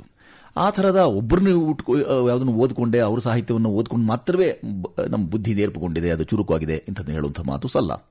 ಅದರ ಬದಲಿಗೆ ನಾವು ಮಾಡಬೇಕಾಗಿರೋ ಕೆಲಸ, ಎಲ್ಲವನ್ನೂ ಏನು ಸಿಗುತ್ತೋ ಜಗತ್ತಿನಲ್ಲಿ ಸಾಹಿತ್ಯದ ಹೆಸರಿನಲ್ಲಿ. ಸಾಹಿತ್ಯ ಅಂತ ಹೇಳಿದ್ರೆ ಸಹಿತವಾದ್ದು, ಅಹಿತವಾದ್ದನ್ನು ಸಾಹಿತ್ಯ ಅಂತ ಕರೆಯೋಕ್ಕಾಗೋಲ್ಲ. ಆದರೆ ಇದು ಅಹಿತ ಅಂತ ಗೊತ್ತಾಗಬೇಕು ಅಂದರೆ ನೀವು ಅಂಥವನ್ನು ಓದಿರಬೇಕು. ಹಾಗೂ ಓದಿದಾಗ ಮಾತ್ರವೇ ಗೊತ್ತಾಗುವಂಥದ್ದು ಇದು ಸಹಿತವಾದ್ದು. ಹಾಗಾಗಿ ಸಾಹಿತ್ಯ ಅಂತ ಕರ್ಕೊಳ್ಳಾಗಿದೆ. ಸಾಹಿತ್ಯ ಅನ್ನೋ ಚೌಕಟ್ಟಿಗೆ ಬರುವಂಥ ಯಾವುದೇ ಆ ಥರದ ಯಾರದೇ ಪ್ರೇಷಣೆ, ಯಾರದೇ ಚಿಂತನೆ, ಸಿದ್ಧಾಂತ, ತತ್ವ, ಅವೆಲ್ಲವನ್ನು ಓದಿಕೊಂಡ ನಮಗೆ ಗೊತ್ತಾಗುವಂಥದ್ದೇ ನಿಮಗೆ ಇದನ್ನು ನಾನು ಮುಂದುವರಿಸಬೇಕು, ಈ ಪಥದಲ್ಲಿ ನಾನು ಮುಂದುವರಿಬೇಕು ಅಂತ. ಆ ಥರದ ಬೇಕಾದಷ್ಟು ಜನರು ಅಂದರೆ ಪ್ರಭಾವಕ್ಕೊಳಗಾಗಿದ್ದೀನಿ ಅಂತ ಹೇಳಿ ಯಾವುದೇ ಅಭಾವವನ್ನು ಸೃಷ್ಟಿ ನಾನು ಮಾಡೋಲ್ಲ. ಆದರೆ ಓದ್ಕೊಂಡದ್ದೆಲ್ಲಕ್ಕೂ ಅದಕ್ಕೆ ಯಾವ್ದು ನನಗೆ ನನ್ನ ಮಟ್ಟಿಗೆ ನನ್ನ ಮನಸ್ಸಿಗೆ ಮುದ ಕೊಟ್ಟಿದ್ದು, ಯಾವುದಕ್ಕೆ ಹದ ಇದೆಯೋ ಅದು ಮಾತ್ರವೇ ಮುದ ತಂದು ಕೊಟ್ಟಿತ್ತು. ಹಾಗಾಗಿ ಹದವಿರುವ ಮುದಕ್ಕೆ ನಾನು ಒಡ್ಡುಕೊಂಡೆ. ಆ ಸಂದರ್ಭ ನನಗೆ ಸಿಕ್ಕವರೆಲ್ಲರೂ ಓದ್ಕೊಳ್ತಾ ಹೋದೆ. ಅದಕ್ಕೆ ದೊಡ್ಡ ಪಟ್ಟಿ ಇದೆ, ಒಂದು ಕಾರ್ಯಕ್ರಮದಲ್ಲಿ ಹೇಳಿ ಮುಗಿಸುವಂತ ಹೆಸರುಗಳ ಪಟ್ಟಿ ಅಲ್ಲ ಅದು. ಓದು ನಿಮ್ಮಲ್ಲಿ ಹದ ಮುದ ಎರಡನ್ನೂ ಕೂಡ ತಂದು ಕೊಡ್ತೋ. ಪರಿವರ್ತನೆ ಜಗದ ನಿಯಮ ಅಂತ ಹೇಳಿ ಮಾತಿದೆ. ಇವತ್ತು ಓದುವಿಕೆ ಕೂಡ ಬದಲಾಗ್ತಾ ಇದೆ. ಆಡಿಯೋ ಪುಸ್ತಕಗಳ ರೂಪದಲ್ಲಿ ನಾವು ಧ್ವನಿಗಳ ಮೂಲಕ ಪುಸ್ತಕಗಳನ್ನ ಕೇಳುವಂತದನ್ನ ಇವಾಗ ನಾವು ಅದಕ್ಕೆ ತೆರೆದುಕೊಂಡಿದ್ದೀವಿ. ಈ ಬದಲಾವಣೆಯನ್ನ ನೀವು ಒಪ್ಕೊಳ್ತೀರಾ? ಪರಿವರ್ತನೆ ಅನ್ನೋ ಪದದಲ್ಲಿಯೇ ವರ್ತನೆಯೂ ಇದೆ. ಈ ಪರಿಯ ವರ್ತನೆ, ಯಾವ ವರ್ತನೆ ದುಂಡಾವರ್ತಿಯೇ ಅದು ಸದ್ವರ್ತನೆಯೇ ಅದು ದುಂಡಾವರ್ತಿ ಇದನ್ನು ಗಮನಿಸಿಕೊಂಡು ಅದರ ಆಧಾರದಲ್ಲಿ ಪರಿವರ್ತನೆಯನ್ನು, ಅದಕ್ಕೆ ನೀವು ಹೇಳುವ ಪರಿವರ್ತನೆ ಜಗದ ನಿಯಮ ಅಂತ ಏನು ಕೃಷ್ಣನ ಉವಾಚ ಹೇಳ್ತಿದ್ದೀರಿ ನೀವು, ಅವರೇ ಹೇಳಿರುವಂಥ ಮಾತ್ರ ವಿಮರ್ಶೆಯ ತದಶೇಷೇಣ ಯಥೇಚ್ಛಸಿ ತಥಾ ಕುರು ಅಂತ ಹೇಳಿದ್ದಾರೆ. ಮೊದಲು ವಿಮರ್ಶಿಸು, ವಿಮರ್ಶಿಸಿದಲ್ಲಿ ಶೇಷ ಅಥವಾ ಉಳಿಕೆ ಅಂತ ಸಿಗುತ್ತೆ, ಅದನ್ನು ಇಟ್ಟುಕೊಂಡು ನಿನಗೆ ಬೇಕಾದ ರೀತಿಯಲ್ಲಿ ನೀನದನ್ನು ಮಾಡು ಅನ್ನೋದು ನಮ್ಮ ಗೀತಾವಾಕ್ಯ. ಎಷ್ಟು ಚಂದದ ಅಂದರೆ, ಈ ಥರದ ಆದಿಯೋಗಿ ನಮ್ಮ ಕೃಷ್ಣ ಒಬ್ಬ ಯೋಗಿ, ಅವನ ಬಾಯಿಂದ ಅರ್ಜುನನಿಗೆ ಹೇಳಬಹುದಾದಂಥ ಮಾತು, ಆ ಬೋಧೆಯಲ್ಲೂ ಸಹ ಎಂಥ ಸದ್ಬೋಧೆ ಅಂತ ನಾವು ಗಮನಿಸಬೇಕು. ನಾವು ಅದನ್ನೆಲ್ಲ ಬಿಟ್ಬಿಡ್ತೇವೆ. ನಮಗೆ ಬೇಕಾದಂಥ ಯಾವುದೋ ವಿಕೃತವನ್ನು ಇಟ್ಟುಕೊಂಡು, ಯಾವುದೋ ಒಂದು ಸಾಲು ಇಟ್ಟುಕೊಂಡು ಅದನ್ನು ಸರಿಯಾಗಿ ಉಲ್ಲೇಖಿಸದೆ, ಸರಿಯಾಗಿ ಅದನ್ನು ವಿಶ್ಲೇಷಣೆ ಮಾಡದೆ, ಮನಸೋ ಇಚ್ಛೆ ಅದರ ವ್ಯಾಖ್ಯಾನಗಳನ್ನು ಮಾಡ್ತೇವೆ. ಆದರೆ ಅದೊಂದು ಸಾಲು ನನ್ನನ್ನು ಎಂದು ಕಾಡಿದೆ. ವಿಮರ್ಶೆ ತದಶೇಷೇಣ ಯಥೇಚ್ಛಸಿ ತಥಾ ಕುರು. ನಿನಗೆ ಹೇಗೆ ಬೇಕೋ ನೀನು ಹಾಗೆ ಮಾಡಪ್ಪ ಅಂತ ಹೇಳಿದೆ. ಅದನ್ನು ಮೊದಲು ವಿಮರ್ಶಿಸು, ನಿನಗೆ ವಿವೇಕ ಉಳ್ಳವನು ನೀನು. ಹಾಗಾಗಿ ವಿವೇಕದೊಟ್ಟಿಗೆ ವಿಮರ್ಶೆ ಮಾಡಿ ಉಳಿಕೆ ಅಥವಾ ಶೇಷ ಅಂತ ದಕ್ಕತ್ತೆ. ಆ ದಕ್ಕಿಸಿಕೊಳ್ಳುವಿಕೆಯಿಂದ ನಿನಗೆ ಹೇಗೆ ಬೇಕು ಹಾಗೆ ಮಾಡುವ ಅನ್ನೋ ಸ್ವಾತಂತ್ರ್ಯವನ್ನು ಬರ್ತೀನಿ ಯಾರೂ ಕೊಟ್ಟಿರಲಾರು ನಮಗೆ. ಆ ಕಾರಣದಿಂದ ನೀವೇನು ಹೇಳ್ತಿದ್ದೀರಿ, ಒಂದು ವಿಮರ್ಶೆ ಮಾಡಿ ಯಾವುದು ನಮಗೆ ತುಂಬ ಸೂಕ್ತ ಅನಿಸುತ್ತೆ, ನಮಗೆ ಯುಕ್ತ ಅನಿಸುತ್ತೆ, ನಾವು ಮಾಡಬಹುದು ಇದು, ನನಗಾಗಿ ಇದು ಅಂತ ನಿಮಗನ್ಸುತ್ತೆ, ಆ ರೀತಿಯಲ್ಲಿ ಮಾಡೋದ್ರಲ್ಲಿ ಮುಂದುವರಿಯಲ್ದ ಅಡ್ಡಿಯೇ ಇಲ್ಲ. ಹಾಗಂತ ನೆಲದ ಪುರಾಣದ ಈ ಸಂಗತಿಗಳು ಎಲ್ಲ ಪುರಾಣ ಪುಣ್ಯ ಪುರುಷರೇ ನಮ್ಗೆ ಹೇಳ್ಬಿಟ್ಟು ಹೋಗ್ತಿರುವೆ, ಅದನ್ನೇ ನಾವು ಯಾವುದು ಮಾನ್ಯ ಮಾಡ್ತೇವೆ ಈ ನೆಲದಲ್ಲಿ. ಅವರೆಲ್ಲದನ್ನು ಹೇಳಿರಬೇಕಾದಾಗ ಇದರಲ್ಲಿ ನನಗೇನು ಕ್ಷೋಭೆ ಕಾಣಿಸೋಲ್ಲ. ಸರ್, ನಂಬಿ ಬದುಕುವಂತಹ ರೀತಿಯಲ್ಲಿ ಪ್ರೀತಿ ಇದೆ ಅನ್ನೋದನ್ನ ನಂಬಿರುವಂತವ್ರು ನೀವು. ನಂಬಿಕೆಯೇ ಎಲ್ಲದಕ್ಕೂ ತಳಹದಿ. ಆದರೆ ಇತ್ತೀಚೆಗೆ ನಂಬಿಕೆಗೂ ಒಂದು ತಳಹದಿ ಬೇಕು ಅಂತ ಅನಿಸ್ತಾ ಇದೆಯಾ? ಇಂಬು ಇಲ್ಲದೆ ನಂಬು ಕಷ್ಟ. ಆಗಲೇ ನಾನು ಹೇಳಿದ ಹಾಗೆ ಇಂಬು ಬಹಳ ಮುಖ್ಯ. ಅದು ನಾನು ಏನನ್ನು ನಂಬ್ತೀನಿ ಅದಕ್ಕೂ ನನಗೊಂದು ವಿವೇಕ ಇರಬೇಕು. ನಾನು ಮೇಲಿನಿಂದ 10 ಮಹಡಿಯಿಂದ ಹಾರಬಲ್ಲೆ ಅಂದ್ಕೊಂಡು ನಂಬಿಕೆಯಲ್ಲ, ಅದು ಅತಿರೇಕ, ಅವಾಸ್ತವಿಕ. ಅದು ವಾಸ್ತವದ ನೆಲೆಗಟ್ಟು ಉಳ್ಳಂಥ ಇಂಬು ಅದಕ್ಕೆ ದಕ್ಕಬಹುದಾದಂಥ ಯಾವುದೇ ಅಪರಿಹಾರ್ಯ ಮತ್ತೆ ಚೌಕಟ್ಟಿಗೆ ಒಳಪಡುವಂಥ ಸಂಗತಿಗಳಿವೆಲ್ಲ ಅವನ್ನೆಲ್ಲವೂ ನಮ್ಮ ನಂಬಿಕೆ ಅಂತ ಕರೀಬಹುದು. ನಾನು ಇಂದು ಅಹೋರಾತ್ರಿ ನಿಮ್ಮ ಜೊತೆಗೆ ಸಂದರ್ಶನ ಮಾಡ್ತೀನಿ, ಅದು ನನ್ನ ನಂಬಿಕೆಯಾದರೂ ಅದರಲ್ಲಿ ವಾಸ್ತವಿಕ ಪ್ರಜ್ಞೆ ಇಲ್ಲ. ಹಾಗಾಗಿ ಪ್ರಜ್ಞಾಶೂನ್ಯರು ಪ್ರಜ್ಞಾವಿಹೀನರು ಅದರಲ್ಲಿ ವ್ಯತ್ಯಾಸ ಹೀಗೆ. ಪ್ರಜ್ಞಾಶೂನ್ಯರಾದವ್ರಿಗೆ ಮತ್ತೆ ಪ್ರಜ್ಞೆ ಬರಬಹುದು ಒಂದೊಮ್ಮೆ. ಪ್ರಜ್ಞಾವಿಹೀನರಾದವ್ರಿಗೆ ಏನೇನೂ ಬರದಕ್ಕೋಲ್ಲ. ಅವರು ಎಂದಿಗೂ ಪ್ರಜ್ಞೆಯೇ ಇಲ್ಲದವರು. ಯಸ್ಯ ನಾಸ್ತಿ ಸ್ವಯಂ ಪ್ರಜ್ಞಾ ಶಾಸ್ತ್ರಸ್ತಸ್ಯ ಕರೋತಿ ಕಿಂ ಲೋಚನಾಭ್ಯಾಂ ವಿಹೀನಸ್ಯ ದರ್ಪಣ ಕಿಂ ಕರಿಷ್ಯತಿ ಅಂತ ಎಷ್ಟು ಚೆನ್ನಾಗಿ ಹೇಳಿದ್ದಾರೆ ಅಂತಂದ್ರೆ ನೋಡಿ, ಪ್ರಜ್ಞೆ ಅನ್ನೋದು ಬಹಳ, ಆ ಪ್ರಜ್ಞೆ ಇರೋದವನು ಯಾವ ಶಾಸ್ತ್ರಾಧ್ಯಯನದಿಂದ ಏನು ಉಪಯೋಗ ಅಂತ ಹೇಳ್ತಾರೆ. ಕಣ್ಣುಗಳು ಕಾಣದ ಗಾವಿಲನಿಗೆ ಕನ್ನಡಿಯಿಂದ ಏನು ಪ್ರಯೋಜನ? ಕನ್ನಡಿ ಮುಂದೆ ನಿಂತ್ಕೊಂಡ್ರು ಪಾಪ ಗಾವಿಲ ಆತನಿಗೆ, ತಾನು ನೋಡ್ಕೊಳ್ಳಾರ ತನ್ನ ತಾನು. ಹಾಗಾಗಿ ಶಾಸ್ತ್ರ ಅಥವಾ ಈ ಎಲ್ಲ ಮಾತು ಮಂಥನ ಎಲ್ಲ ಇವೆಲ್ಲ ಅವುಗಳು ನಮಗೆ ಒಂದು ಚೌಕಟ್ಟಿನ ಒಳಗಿದ್ದಾಗ ಸಹಜವಾಗಿ ನಮಗೆ ದಕ್ಕುತ್ತೆ ಅನ್ನೋದನ್ನು ನಾವು ಅರ್ಥ ಮಾಡ್ಕೊಳ್ಬೇಕು. ಕನ್ನಡ ಕನ್ನಡ ಕನ್ನಡ ಬನ್ನಿರಿ ನಮ್ಮ ಸಂಗಡ ಅಂತ ನಮ್ಮಂಥ ಯುವಜನರನ್ನ ನಿಮ್ಮೊಟ್ಟಿಗೆ ಸೇರಿಸಿಕೊಂಡು ಏನಾದರೂ ಮಾಡಬಹುದಾ? ಬನ್ನಿರಿ ನಮ್ಮ ಸಂಗಡ ಕನ್ನಡ ಅನ್ನೋ ಉದ್ಘೋಷ ಕೊಟ್ಟದ್ದು ಚಂಪಾ ಅವರು, ಚಂದ್ರಶೇಖರ ಪಾಟೀಲರು ಕೊಟ್ಟಂತಹ ಆ ಘೋಷವಾಕ್ಯ ಅಥವಾ ಉದ್ಘೋಷವೇನಿದೆಯಲ್ಲ, ಬನ್ನಿ ಅಂತ ನಾನು ಕರೀಲಾರೆ ಯಾರನ್ನು.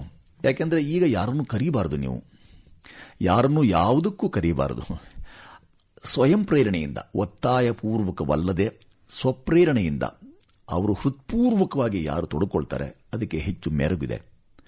ನಾನು ಕರೆದು ಸಂಗಡ ಬನ್ನಿ ಅಂತ ಹೇಳಿ ಆನಂತರ ಇವರೆಲ್ಲರೂ ಗಡಗಡ ನಡಗೋ ಹಾಗೆಲ್ಲ ಯೋಚನೆ ಮಾಡೋದಾದ್ರೆ ಅವರಿಗೆ ಆ ಥರದ ಅವಘಡ ಒಳ್ಳೆಯದಲ್ಲ. ಹಾಗಾಗಿ ಸಂಗಡ ಗಡಗಡ ಅವಘಡಗಳಿಂದ ಪಕ್ಕಕ್ಕಿರಿಸ್ಬಿಟ್ಟು ನಾವು ಮಾಡಬೇಕಾದ ಕೆಲಸ ಸಂಗಡ ಬನ್ನಿ ಅಂತ ಕರೀಬೇಕಾಗಿಲ್ಲ.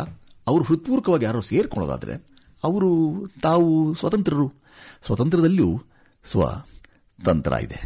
ಅಲ್ಲ, ಇತ್ತೀಚಿನ ಪೀಳಿಗೆಗೆ ಹೇಳಬೇಕು ಅಂತಂದ್ರೆ ಅಯ್ಯೋ ಬರ್ರಪ್ಪ ಅಂತ ಹೇಳೋದಕ್ಕಾರ ಒಂದು ಕೂಗಾರ ಇರಬೇಕಲ್ಲ, ಒಂದು ಧ್ವನಿಯಾರ ಇರಬೇಕಲ್ಲ ಅಂತ. ಆ ಧ್ವನಿ ಆಗ್ತೀರಾ ಅಂತ ಮಾಗು ವಿಕೆ ಇದ್ದಾಗ ಮಾತ್ರ ಕೂಗು ವಿಕೆಗೆ ಅರ್ಥ. ನಾವಿನ್ನೂ ಎಳೆಯರು. ಸರ್, ಈಗ ಕಲಾವಿದರ ಬಗ್ಗೆ ಮಾತಾಡೋದಾದ್ರೆ ಕಲಾವಿದರ ಬದುಕೇ ನಿಜವಾದಂತಹ ಬದುಕು ಅಂತ ನಾವು ಭಾವಿಸ್ಬಿಟ್ಟಿದ್ವಿ. ಇದು ನಿಜಾನ ಅಥವಾ ಏನಾದ್ರೂ ಇದರಲ್ಲಿ ಏನಾದ್ರು ಸ್ವಲ್ಪ ಮಾಡಿಫೈ ಮಾಡಬಹುದಾ? ನೀವೇ ಹೇಳಿದ್ರಿ ಭಾವಿಸಿದ್ದೀವಿ ಅಂತ, ಹಾಗಾಗಿ ನಾನೇನೋ ಮಾಡ್ಲಾರೆ. ನಿಮ್ಮ ಭಾವನೆ ಭಾವಿಸೋರಿಗೆ ಅವರವರ ಯದ್ಭಾವಂ ತದ್ಭವತಿ ಅಂತ ಹೇಳಿದ್ದಾರೆ. ಭಾವವು ಹೇಗಿದೆಯೋ ಬದುಕು ಹಾಗಿರುತ್ತೆ. ಹಾಗಾಗಿ ನಿಮ್ಮ ಭಾವಕ್ಕೆ ನಾನೇನು ಹೆಚ್ಚಿಗೆ ತೆರಿಗೆ ಅಂತ ತರಲಾರೆ. ಈಗ ತೆರೆದಿರೋ ತೆರಿಗೆಗಳೇ ಹೆಚ್ಚಿವೆ. ಆದ ನಡುವೆ ಈ ಕರ ಅಂದಾಗ ಕೈಯೂ ಸಹ ಇದೆ. ಕೈ ಜೋಡಿಸುವಿಕೆ ಯಾವುದಕ್ಕಾಗಿ ನಾನು ಕೈ ಜೋಡಿಸ್ತಿದ್ದೇನೆ ಅನ್ನೋದ್ರ ಬಗ್ಗೆ ನನಗೊಂದು ಪ್ರಜ್ಞೆ ಇರಬೇಕು. ಅಂಥ ಪ್ರಜ್ಞೆ ಇದ್ದಾಗ ನಾನು ಯಾರು ಕರಿತೇನೆ ಅಥವಾ ಮುಂದಿನ ತಲೆಮಾರುಗಳಿಗೆ ಕೂಗುತ್ತೇನೆ. ಕೂಗುವುದರಿಂದ ಏನೂ ಆಗೋಲ್ಲ, ಅನುಷ್ಠಾನದಿಂದ ಮಾತ್ರವೇ ಎಲ್ಲ ಸಾಧ್ಯ. ನೋಡಿ, ವಯೋವೃದ್ಧರು ಆಗ್ತಾರೆ, ಜ್ಞಾನವೃದ್ಧರು ಆಗ್ತಾರೆ. ಯಾವ ವೃದ್ಧಾಪ್ಯ ಬೇಕು ಅನ್ನೋದು ನಮಗೆ ಬಿಟ್ಟಿದ್ದು. 100 ವರ್ಷ ಆಗಿರುತ್ತೆ, ಎಂಟರ ಹರೆಯದ ಚಿಂತನೆ ಇರುತ್ತೆ. ಎಂಟರ ಹರೆಯದವರಿಗೆ 100 ವರ್ಷದ ತುಂಬಾ ಆಗಿದಂತಹ ಪ್ರಬುದ್ಧತೆ, ಪ್ರೌಢಿಮೆ ಇರುತ್ತೆ. ಆ ಥರದ ಪ್ರೌಢಿಮೆ ಇರೋರನ್ನ ನಾವು ತುಂಬಾ ಜನ ಕಂಡಿದ್ದೇವೆ. ನಮ್ಮ ಇತಿಹಾಸದಲ್ಲಿ ಹಾಸುಹೊಕ್ಕಾಗಿದ್ದಾಗ್ತಾರೆ. 100 ವರ್ಷ ಆಗಿರುವಂಥವ್ರು ನಾವು ನೋಡಿದ್ದೇವೆ. ಅವ್ರಿಗೆ ವಯಸ್ಸಾಗಿದೆ, ಪ್ರತ್ಯೇಕ ಹೇಳಬೇಕಾಗಿಲ್ಲ. ಒಂದು ದುರಂತ ಏನಂತ ಹೇಳಿದ್ರೆ, ಕನ್ನಡದ ಅಸ್ಮಿತೆಯನ್ನ ಕಾಪಾಡೋದಕ್ಕೆ ಹೋರಾಟ ಮಾಡುವಂತ ಪರಿಸ್ಥಿತಿ ಇವತ್ತು ನಿರ್ಮಾಣ ಆಗಿದೆ ಅಂತ ಹೇಳಿ ಎಲ್ಲೆಡೆ ಕೇಳಿ ಬರ್ತಾ ಇರೋದು. ಇದು ನಮ್ಮ ಸೋಲು ಅಂತ ಹೇಳಿ ಭಾವಿಸಬಹುದಾ? ನೀವು ಕೇಳಿ ಬರ್ತಾ ಇದೆ ಅಂತ ಅಷ್ಟೇ ಹೇಳ್ತಿದ್ದೀರಿ, ನಿಮಗೆ ಕಾಣ್ತಾ ಇಲ್ವಾ? ಕಂಡಿದೆ. ಕಾಣೋದಕ್ಕೂ ಕೇಳೋದಕ್ಕೂ ಇರೋ ವ್ಯತ್ಯಾಸ ಅದು. ನನ್ನ ನೀವು ಕೇಳ್ತಿದ್ದೀರಿ, ನೀವು ಅದನ್ನ ಕೇಳುವಿದ್ದೀರಿ, ಕಂಡು ಇದ್ದೀರಿ. ಹಾಗಾಗಿ ಕಂಡು ಕೇಳರಿಯದ ಕೆಲಸವನ್ನೇನಾದರೂ ಮಾಡೋಣ. ಅಂದರೆ ಭಾಷೆಯ ಸಮೃದ್ಧಿಗೆ, ಅದು ಸಂವರ್ಧನೆಗೋಸ್ಕರ ಅಥವಾ ನೆಲದ ಸಂಸ್ಕೃತಿ ಅವುಗಳ ಪಾಲನೆಗೋಸ್ಕರ ಏನೆಲ್ಲ ಮಾಡಬೇಕು ಅಂತ ಯಾರೆಲ್ಲರೂ ಹಿರಿಯರು ಹೇಳಿಕೊಟ್ಟಿದ್ದಾರೋ ಅವುಗಳನ್ನ ಅನುಪಾಲನೆ ಮಾಡಿದೆ ಸಾಕು. ನಾವು ತುಂಬಾ ಜನ ಇವರು ಕುರಿಗಾಹಿ, ದನಗಾಹಿ ಅಂತ ಪಕ್ಕಕ್ಕೆ ಇಟ್ಬಿಡ್ತೇವೆ. ಕುರಿ ದನ ಕಾಯುವಂಥವ್ರಿಗೆ ಸಿಗುವ ಅವರಲ್ಲಿರಬಹುದಾದ ಅಸ್ಮಿತೆ ಇದೆಯಲ್ಲ, ಅದು ಯಾರಿಗೂ ದಕ್ಕೋಲ್ಲ ಅನ್ನೋದನ್ನು ಮೊದಲು ಅರ್ಥ ಮಾಡ್ಕೊಳ್ಬೇಕು. ಹಾಗಾಗಿ ಗ್ರಾಮೀಣ ಪ್ರದೇಶದಿಂದ ನಗರ ಪ್ರದೇಶಕ್ಕೆ ವಲಸೆ ಬಂದು ಇಲ್ಲಿ ಬಂದು ಬದುಕು ಕಟ್ಕೊಳ್ತೀನಿ ಅಂತ ಹೇಳಿ ನಗರವನ್ನೂ ತಮ್ಮನ್ನೂ ತಾವು ತಮ್ಮ ಗುರುತೇ ಸಿಗದ ರೀತಿಯಲ್ಲಿ ಒದ್ದಾಡ್ತಾ ಬದುಕ್ತಿದ್ದೇವಲ್ಲ, ಅದರ ಬದಲಿಗೆ ಎಲ್ಲರೂ ತಮ್ಮ ತಮ್ಮ ಬೇರುಗಳಿಗೆ, ತಮ್ಮ ಮೂಲಕ್ಕೆ ಹಾಗೂ ಹೋಗಿ ಅಲ್ಲಿ ಶೋಧಿಸುವ ಕೆಲಸವನ್ನು ಮಾಡಬೇಕು. ಶೋಧ ಅಂದ್ರೆ ನಿಮಗೂ ಚೆನ್ನಾಗಿ ಗೊತ್ತಿದೆ, ಒಂದು ಸೋಸುವ, ಇನ್ನೊಂದು ಹುಡುಕುವ, ಎರಡು ಕೆಲಸ ಒಟ್ಟಿಗೆ ಆಗಬೇಕಾಗಿದೆ. ಸ್ನೇಹಿತರೆ, ನಟ ಹಾಗೂ ಚಿಂತಕ ಸುಚೇಂದ್ರ ಪ್ರಸಾದ್ ಅವರ ಜೊತೆಗಿನ ಮಾತುಕತೆ ಮುಂದುವರಿಯುತ್ತೆ ಈ ಹಾಡಿನ ನಂತರ. ಸರ್, ಮತ್ತೆ ಸಿನಿಮಾ ಬಗ್ಗೆ ಮಾತಾಡೋದಾದ್ರೆ, ಹಲವಾರು ನಿರ್ದೇಶಕರ ಗರಡಿಯಲ್ಲಿ ಕೆಲಸ ಮಾಡಿದಿರಿ, ಪ್ರತಿ ಕ್ಷಣ ಕಲ್ತಿದ್ದೀರಿ. ಯಾರಿಂದ ಕಲಿತ ಪಾಠ ಇವತ್ತಿಗೂ ಸಹ ಮರೆಯೋಕ್ಕಾಗೋದಿಲ್ಲ ಅಂತ ಅನ್ಸುತ್ತೆ. ಗರಡಿಯಲ್ಲಿ ಅನೇಕ ಕರಡಿಗಳು ಸಿಗ್ತವೆ. ಸಿಕ್ಕ ಕರಡಿಗಳನ್ನೆಲ್ಲ ನಾವು ಗರಡಿ ಅಂತ ಕರೆಯೋಕ್ಕಾಗಲ್ಲ. ನಮ್ಮ ಕ್ಷಮತೆಗೆ, ನಮ್ಮ ಸಾಮರ್ಥ್ಯಕ್ಕೆ ಅಥವಾ ನನ್ನ ವಿಧಿ ಲಿಖಿತ ಎಷ್ಟಿತ್ತೋ ಅಷ್ಟಕ್ಕೆ ನನಗೆ ದಕ್ಕಿತ್ತು. ಅವರೆಲ್ಲರೂ ನನಗೆ ಅನ್ನದಾತರೂ ಹೌದು, ಅವಕಾಶದಾತರೂ ಆಗಿದ್ದಾರೆ. ಹೌದು, ಯಾರನ್ನೂ ಲೇವಡಿ ಮಾಡೋದಿಲ್ಲ. ಆದರೆ ಈ ರಂಗದಲ್ಲಿ ಒಂದಷ್ಟು ಬೌದ್ಧಿಕ ಔನ್ನತ್ಯವನ್ನು ಇರಿಸಿಕೊಂಡವರು ಹೆಚ್ಚು ಜನ ತೊಡಕೊಂಡಿದ್ದಲ್ಲಿ ಈ ರಂಗಕ್ಕೆ ಇಷ್ಟು ಹೀನಾಯ ಸ್ಥಿತಿ ಬರ್ತಿರಲಿಲ್ಲ. ಈಗ ಹೀನಾಯ ಯಾಕಿದೆ ಅಂತ ಹೇಳಿದ್ರೆ, ಯಾಕೆ ನಮ್ಮನ್ನು ಯಾರು ನೋಡೋದಿಲ್ಲ ಅಂತ ಹೇಳಿದ್ರೆ, ಇವರು ಸರ್ವ ಪ್ರಯತ್ನ 100 ಯತ್ನ ಮಾಡಿದ ನಂತರವೂ ಜನರನ್ನು ಹೋಗಿ ಕಾಡಿಬೇಡಿ ಬಂದು ನೋಡಿ ಅಂತ ಹೇಳಬೇಕಂತ ಪರಿಸ್ಥಿತಿ ಬರ್ತಾನೆ ಇರಲಿಲ್ಲ. ನಾವು ಸುಧಾರಿಸಬೇಕಿತ್ತು. ಹಾಗೆ ಸುಧಾರಿಸಿದಂಥ ಜನರ ಜೊತೆಗೆ ನಾನು ಕೆಲಸ ಮಾಡಬೇಕಿತ್ತು ಎಂದು ಅನಿಸಿದೆ. ಸರ್, ಸಿನಿಮಾಕ್ಕಾಗಿ ಹಾಡುಗಳನ್ನ ಮಾಡಿದ್ದಿದೆ, ಆದರೆ ಹಾಡುಗಳಿಗಾಗಿಯೇ ನೀವು ಸಿನಿಮಾ ಮಾಡ್ತೀರಿ. ಹಾಡುಗಳಿಗಾಗಿ ಕತೆ ಸೃಷ್ಟಿಯಾದಾಗ ಅದರ ನಿರ್ದೇಶನದ ಜವಾಬ್ದಾರಿಯನ್ನ ಹೊರ್ತೀರಿ. ಅದರ ಫಲವೇ ಮಾವು ಬೇವು. ಈ ಬಗ್ಗೆ ಹೇಳೋದಾದ್ರೆ ತುಂಬಾ ದೊಡ್ಡ ಕಥನ ಅದು. ಮಾವು ಬೇವು ದೊಡ್ಡರಂಗೇಗೌಡರು, ಪದ್ಮಶ್ರೀ ಪುರಸ್ಕೃತರಾದಂಥ ಮಾನ್ಯರಾದಂಥ ದೋರಂಗವ್, ನಾವು ಅವರ ದೋರಂಗವ್ ಅಂತಲೇ ಕರೆಯೋದು, ಮಾನ್ಯರಾದಂಥ ದೊಡ್ಡರಂಗೇಗೌಡರು, ಮತ್ತೆ ನಮ್ಮ ನಗರದ ಪದ್ಮ ವಿಭೂಷಿತರಾದಂಥ SP ಬಾಲಸುಬ್ರಹ್ಮಣ್ಯಂರವರು, ಮತ್ತೆ ಸಂಗೀತ ಲೋಕದ ದಿಗ್ಗಜರಾಗಿರುವಂಥ ಎಲ್ ವೈದ್ಯನಾಥನ್ರವರು, ಮತ್ತೆ ನಮ್ಮೆಲ್ಲರಿಗೂ ತುಂಬಾ ಹತ್ತಿರ ಆತ್ಮೀಯರು ಅಂತ ಕರೆಸಿಕೊಂಡಂಥ C ಅಶ್ವಥ್ರವರು, 4 ಜನರು ಸೇರಿ 40 ವರ್ಷಗಳ ಹಿಂದೆ, 4 ದಶಕಗಳ ಹಿಂದೆ ಒಂದು ಆ ಥರದೊಂದು 10 ಹಾಡುಗಳನ್ನು ಒಂದು ಗುಚ್ಛವಾಗಿ, ಗೀತಗುಚ್ಛವಾಗಿ ಅವರು ಪ್ರೇಷಣೆ ಮಾಡಿದ್ದು. ಅದು ಒಂದು 20 ವರ್ಷದ ನಂತರ ಯಾವಾಗ ಜನಜನಿತವಾಗಿ ಅನೇಕ ದೇಗುಲಗಳ ಮೇಲೆ ಅದು ಸುಪ್ರಭಾತದ ಹಾಗೆ ಮೊಳಗೋಕೆ ಆರಂಭವಾಯಿತು, ಆಗ ಇದಕ್ಕೊಂದು ದೃಶ್ಯರೂಪ ಬೇಕು ಅಂತ ಭಾವಿಸಿದ್ರು. ಹಾಗೆ ಭಾವಿಸಿದ್ದು ಪಾಪ ಆ 3 ಜನರು ಅವರು ದೇಹಾವಸಾನವಾಯಿತು. ಆದರೂ ಸಹ ಅದು ಕೈಗೂಡಲಿಲ್ಲ ಅನ್ನೋದೊಂದನ್ನ ದೊಡ್ಡರಂಗೇಗೌಡರು ಮಾನ್ಯರು ಯಾವಾಗಲೂ ನನಗೆ ಸ್ವಲ್ಪ ಸಖ್ಯ, ಹಿರಿಯರ ಸಖ್ಯ ಅದು. ಅವರು ನನ್ನನ್ನು ಮಾತಾಡಿಸಿ ಹೀಗೊಂದು ಆಗಬೇಕು ಅಂತ ಬಹಳ ಕಾಲ ಅಂದ್ಕೊಂಡ್ವಿ ಅಂತ ಅವರು ನೊಂದುಕೊಂಡದ್ದನ್ನು ಗಮನಿಸಿ ಏನಾದ್ರು ಮಾಡೋಣ ಅಂತ ಹೊರಟದ್ದೇ ಒಂದು 5-6 ವರ್ಷಗಳ ನಿರಂತರವಾದ ಪ್ರಯಾಣವಾಯಿತು. ಅದಾದಮೇಲೆ ಸಮಕಾಲೀನಕ್ಕೆ ಅಂತ ಎಳೆತಂದಾಗ, ಅಂದರೆ ಒಂದು 40 ವರ್ಷಗಳ ಹಿಂದೆ ಬರೆದ ಸಾಹಿತ್ಯ ಅದು ಮುಕ್ತಕಗಳ ಹಾಗೆ ಒಂದು ಹಾಡಿಗೆ ಮತ್ತೊಂದಕ್ಕೂ ಸಂಬಂಧವೇ ಇಲ್ಲ. ಆ ಥರ ಏನು ಕೊಂಡಿಗಳು ನಿಮ್ಗೆ ಕಾಣಿಸೋಲ್ಲ. ಆ ಥರ ಕೊಂಡಿಗಳಿಲ್ಲದಂಥ ಪ್ರತ್ಯೇಕವಾದಂಥ 10 ಹಾಡುಗಳಿಗೆ ಒಂದು ಕಥಾ ಹೆಣಿಗೆ ಅಂತ ಮಾಡ್ಕೊಳಕ್ಕೆ ಹೋದಾಗ ಸಮಕಾಲೀನಕ್ಕೆ ಅದು ಎಣುಕು ಇರಬಹುದು. ಮತ್ತೆ ಹೇಳಿ ಕೇಳಿ ಹಳ್ಳಿಯ ಸೊಗಡಿನ ನಮ್ಮ ಮಾನ್ಯ ದೋರಂಗವ್ ಅವರು ಯಾವ ಆಶಯದೊಟ್ಟಿಗೆ ಅದನ್ನು ಬರೆದಿದ್ದಾರೋ ಅದಕ್ಕಿಂತ ಕೊಂಚ ಭಿನ್ನ ಮಾಡಬಹುದೇ, ಅಥವಾ ಅವರೊಟ್ಟಿಗೆ ಕೂತು ಅದನ್ನು ಚರ್ಚಿಸಿ ಮಾಡಬಹುದೇ ಅಂತೆಲ್ಲ ಮಾಡಿ ಒಂದು ತಂಡವಾಗಿ ಅದು ಕೂತು ಅದಕ್ಕೆ ಕಥೆಯನ್ನು ಹೆಣಿಗೆ ಮಾಡಿ ಅವ್ರಿಗೆ ಹೇಳಿದಾಗ ತುಂಬ ಸಂತೋಷವಾಗಿ ಇದನ್ನು ಒಪ್ಪಿಕೊಂಡ್ರು. ಬೇರೆ ಬೇರೆ ಮಗ್ಗಲು ಇಂಥ ಪಾರ್ಶ್ವಗಳು ಇದಕ್ಕೆ ಪ್ರಾಪ್ತವಾಗ್ತಾ ಇದೆಯಲ್ಲ ಅಂತೆಲ್ಲ ಸಂತೋಷಿಸಿದ್ರು. ಬಹಳ ಒಳ್ಳೆಯದಂಥ ತಂಡ ಸಿಕ್ತು, ಬಹಳ ಒಳ್ಳೆಯದಂಥ ನಿರ್ಮಾಪಕರು ನಮಗೆ ದಕ್ಕಿದ್ರು, ಬಹಳ ಒಳ್ಳೆಯ ಅನ್ನದಾತರವರು. ಶ್ರೀಯುತರಾದಂಥ ಸಾಯಿ ಗಗನ್ನ ಲಾಂಛನದ ಅಡಿಯಲ್ಲಿ ಶ್ರೀಯುತ ರಾಜಶೇಖರ್ ಅವರು ಅದಕ್ಕೆ ದೊಡ್ಡ ದೊಡ್ಡ ಹೆಸರು ಹೇಳ್ತಿದ್ದೀರಿ, ನಾನು ಕನ್ನಡಿಗ, ನಾನು ಮಾಡದೆ ಇನ್ಯಾರು ಮಾಡಬೇಕು, ಆ ಥರ ಅದಕ್ಕೂ ಮೊದಲು 100 ಜನರ ಪ್ರಯತ್ನ ಮಾಡಿದಾಗ್ಯೂ ನಿಷ್ಫಲ ಯತ್ನವಾಗಿತ್ತದು. ಅವರು ಆ ಥರದ ಬೆಂಬಲ ಸಿಕ್ತ ಕೂಡಲೇ ಬಲ ತಂತಾನೇ ಸಿಕ್ತು. ಅದನ್ನು ಮಾಡಿದ ನಂತರ ಮಾವು ಬೇವು ಅಂತಾರಾಷ್ಟ್ರೀಯ ಮಟ್ಟದಲ್ಲಿ ನಮ್ಮ 1000 ಹಾಡುಗಳ ಸರದಾರಣಿ ಅಂತಲೇ ಕರೆಸಿಕೊಂಡಾದ ಚೈತ್ರಮ್ಮ ಮೊದಲ ಬಾರಿಗೆ ನಮ್ಮಲ್ಲಿ ನಟಿಸಿದ್ರು ನಾಯಕಿಯಾಗಿ, ಕಥಾನಾಯಕಿಯಾಗಿ. ಅವರಿಗೆ ಅಂತಾರಾಷ್ಟ್ರೀಯ ಮಟ್ಟದ ಅತ್ಯುತ್ತಮ ನಟಿಯನ್ನು ಮನ್ನಣೆ ಬಂತು. 5 ಬೇರೆ ಬೇರೆ ವಿಭಾಗಗಳಲ್ಲಿ ಉತ್ತಮ ಚಿತ್ರ, ಉತ್ತಮ ಪೋಷಕ ಪಾತ್ರ ಅಂತ ಹೇಳಿದ್ರು, ಉತ್ತಮ ನಟ ಅಂತ ಬಂತು, ಉತ್ತಮ ಕಥೆ, ಹೀಗೆಲ್ಲ ಉತ್ತಮ ಪ್ರಸ್ತುತಿ ಅಂತ 5 ವಿಭಾಗಗಳಲ್ಲಿ ಅಂತಾರಾಷ್ಟ್ರೀಯ ಚಿತ್ರೋತ್ಸವಗಳ ಮಟ್ಟದಲ್ಲಿ ನಮಗೆ ಬಾಚಿಕೊಂಡು ಬಂದು ಕನ್ನಡದ ಕೀರ್ತಿ ಪತಾಕೆಯನ್ನ ವಿಶ್ವದಾದ್ಯಂತ ಹರಿಸೋಕೆ ಸಾಧ್ಯವಾಯಿತು. ಅದೊಂದು ಪುಸ್ತಕ ರೂಪ ಪಡೆಯಿತು. ಅದಾದ ನಂತರ ಏನೆಲ್ಲ ಹೇಗೆ ತದ್ವತ್ತು ನಾವೇನು ಬರ್ಕೊಂಡಿದ್ವಿ, ಏನ್ ಮಾಡಿದ್ವಿ, 500 ಗಾದೆ ಮಾತುಗಳು, ಕನ್ನಡದ ಗಾದೆ ಮಾತುಗಳನ್ನು ದಾಖಲಿಸೋಕೆ ಅವಕಾಶವಾಯಿತು. ಅದಲ್ಲದೆ ನಾನು ಆಗಲೇ ಪ್ರಸ್ತಾಪ ಮಾಡಿದಂಥ ಸಿರಿಭೂವಲಿಯ, ಕುಮುದೇಂದು ಮುನಿ ವಿರಚಿತ ಸಿರಿಭೂವಲಿಯನ್ನು ಮೊಟ್ಟ ಮೊದಲ ಬಾರಿಗೆ ರಂಗದಲ್ಲಿ ಅದನ್ನು ತರೋಕೆ ಸಾಧ್ಯವಾಯಿತು. ಅದರಲ್ಲಿ ಏನು ಹೇಳಲಿದೆ, ಕನ್ನಡದ ಬಗ್ಗೆ, ಕನ್ನಡದ ಅಸ್ಮಿತೆ ಬಗ್ಗೆ ಏನು ಹೇಳಲಾಗಿದೆ, ಯಾವುದು ಕನ್ನಡ, ಹೇಗೆ ಕನ್ನಡ, ಎಷ್ಟು ಪ್ರಾಚೀನ ಕನ್ನಡ ಅನ್ನೋದನ್ನೆಲ್ಲವೂ ಅದರಲ್ಲಿ ಏನು ದಾಖಲಿಸಿದೆ. ಅಂಕಲಿಪಿ ಕಾವ್ಯ ಅದು, ಅದೊಂದು ಕೋಷ್ಟಕದ ರೀತಿಯಲ್ಲಿರುವಂಥದ್ದು. ಅದು ದುರ್ಲಭ, ಅದು ಬೇರೆ ಭಾಷೆಗಳಲ್ಲಿಯೇ ದುರ್ಲಭ. ಕೇವಲ ಕನ್ನಡ ಇದೆ, ಕನ್ನಡದ ಅಸ್ಮಿತೆ ಅದು. ಕಸ್ಮಿತೆ ಸುಮ್ಮನೆ ಪದ ಬಳಕೆ ಮಾಡ್ತೇವೆ ನಾವು, ಆದರೆ ಕನ್ನಡದ ಅಸ್ಮಿತೆ ಅಂದರೆ ನಮ್ಮ ಈ ಥರದ ಅನೇಕ ಗ್ರಂಥಗಳು. ಆ ಎಲ್ಲ ಗ್ರಂಥಗಳನ್ನು ಅಥವಾ ಗ್ರಂಥದ ಆ ಭಾಗಗಳನ್ನು ನಾವು ಮೊಟ್ಟ ಮೊದಲ ಬಾರಿಗೆ ಮಾವುಬೇವಿನಲ್ಲಿ ದಾಖಲಿಸಿದ್ವಿ. ಸಾರಸ್ವತ ಲೋಕ, ಸಾರ್ವಜನಿಕರು, ಬೇರೆ ಎಲ್ಲರೂ ತಿರುಗಿ ಹಿಂತಿರುಗಿ ನೋಡಿದ್ರು, ತಿರುಗಿ ನೋಡಿದ್ರು, ಬಾರಿ ನೋಡಿದ್ರು. ನೋಡಿದ ನಂತರ ಅದನ್ನು ತುಂಬಾ ತೊನೆದಿದೆ, ಬಾಗಿದೆ, ಮಾಗಿದೆ ಅಂತೆಲ್ಲ ವಿಶ್ಲೇಷಿಸಿದ್ರು. ಆ ಎಲ್ಲವೂ ನಮಗೆ ಮಾವುಬೇವಿಗೆ ಸಿಕ್ಕ ಶ್ರೇಯ ಅಂತ ಭಾವಿಸಿಕೊಂಡು ಸಂತೋಷಪಟ್ಟು ಈಗ ನೀವು ಅದನ್ನು ಕೇಳಿದ್ದಕ್ಕಾಗಿ ನಿಮಗೊಂದು ಧನ್ಯವಾದವನ್ನು ಅರ್ಪಿಸಿ, ಮಾವುಬೇವನ್ನ ಪ್ರಾಯ ಮತ್ತೊಂದು ಯಾವುದೋ ಸಾಮಾಜಿಕ ಜಾಲತಾಣದಲ್ಲಿಯೋ ಅಂಥದಲ್ಲಿಯೂ ಸಿಕ್ಕಾಗ ಬಿಡದೆ ನೋಡಿ ಅಂತ ನಮ್ಮ ಶ್ರೋತೃ ಬಾಂಧವರನ್ನು ನಾನು ವಿನಂತಿ ಮಾಡ್ತೇನೆ. ಸರ್, ಸಿನಿಮಾ ಅಂತ ಬಂದಾಗ ಕತೆ ಅನ್ನುವಂಥದ್ದು ಕೂಡ ತುಂಬಾ ಮುಖ್ಯವಾಗಿರುವಂತಹದ್ದು. ಆದರೆ ಇತ್ತೀಚಿನ ಸಿನಿಮಾಗಳಲ್ಲಿ ಕಥೆಯೇ ಇಲ್ಲ ಅಂತ ತುಂಬಾ ಜನ ಪ್ರೇಕ್ಷಕರು ಹೇಳ್ತಾರೆ. ಸೊ ಈ ನಿಟ್ಟಿನಲ್ಲಿ ಹೇಳೋದಾದ್ರೆ ಕನ್ನಡದಲ್ಲಿ ಕಾದಂಬರಿ ಆಧಾರಿತ ಚಲನಚಿತ್ರಗಳು ಬಂದ್ರೆ ಏನಾದರೂ ಬದಲಾವಣೆಗಳು ಆಗಬಹುದಾ, ಅಥವಾ ಕಾದಂಬರಿ ಆಧಾರಿತ ಚಲನಚಿತ್ರಗಳ ಕೊರತೆ ಕಾಣಿಸ್ತಾ ಇದೆಯಾ? ನೋಡಿ, ಕಾದಂಬರಿ ಅಥವಾ ಕಥೆ ಅನ್ನೋದಿದೆಯಲ್ಲ, ಅದ್ಯಾವುದು ಪೂರ್ವಕಲ್ಪಿತವಲ್ಲ.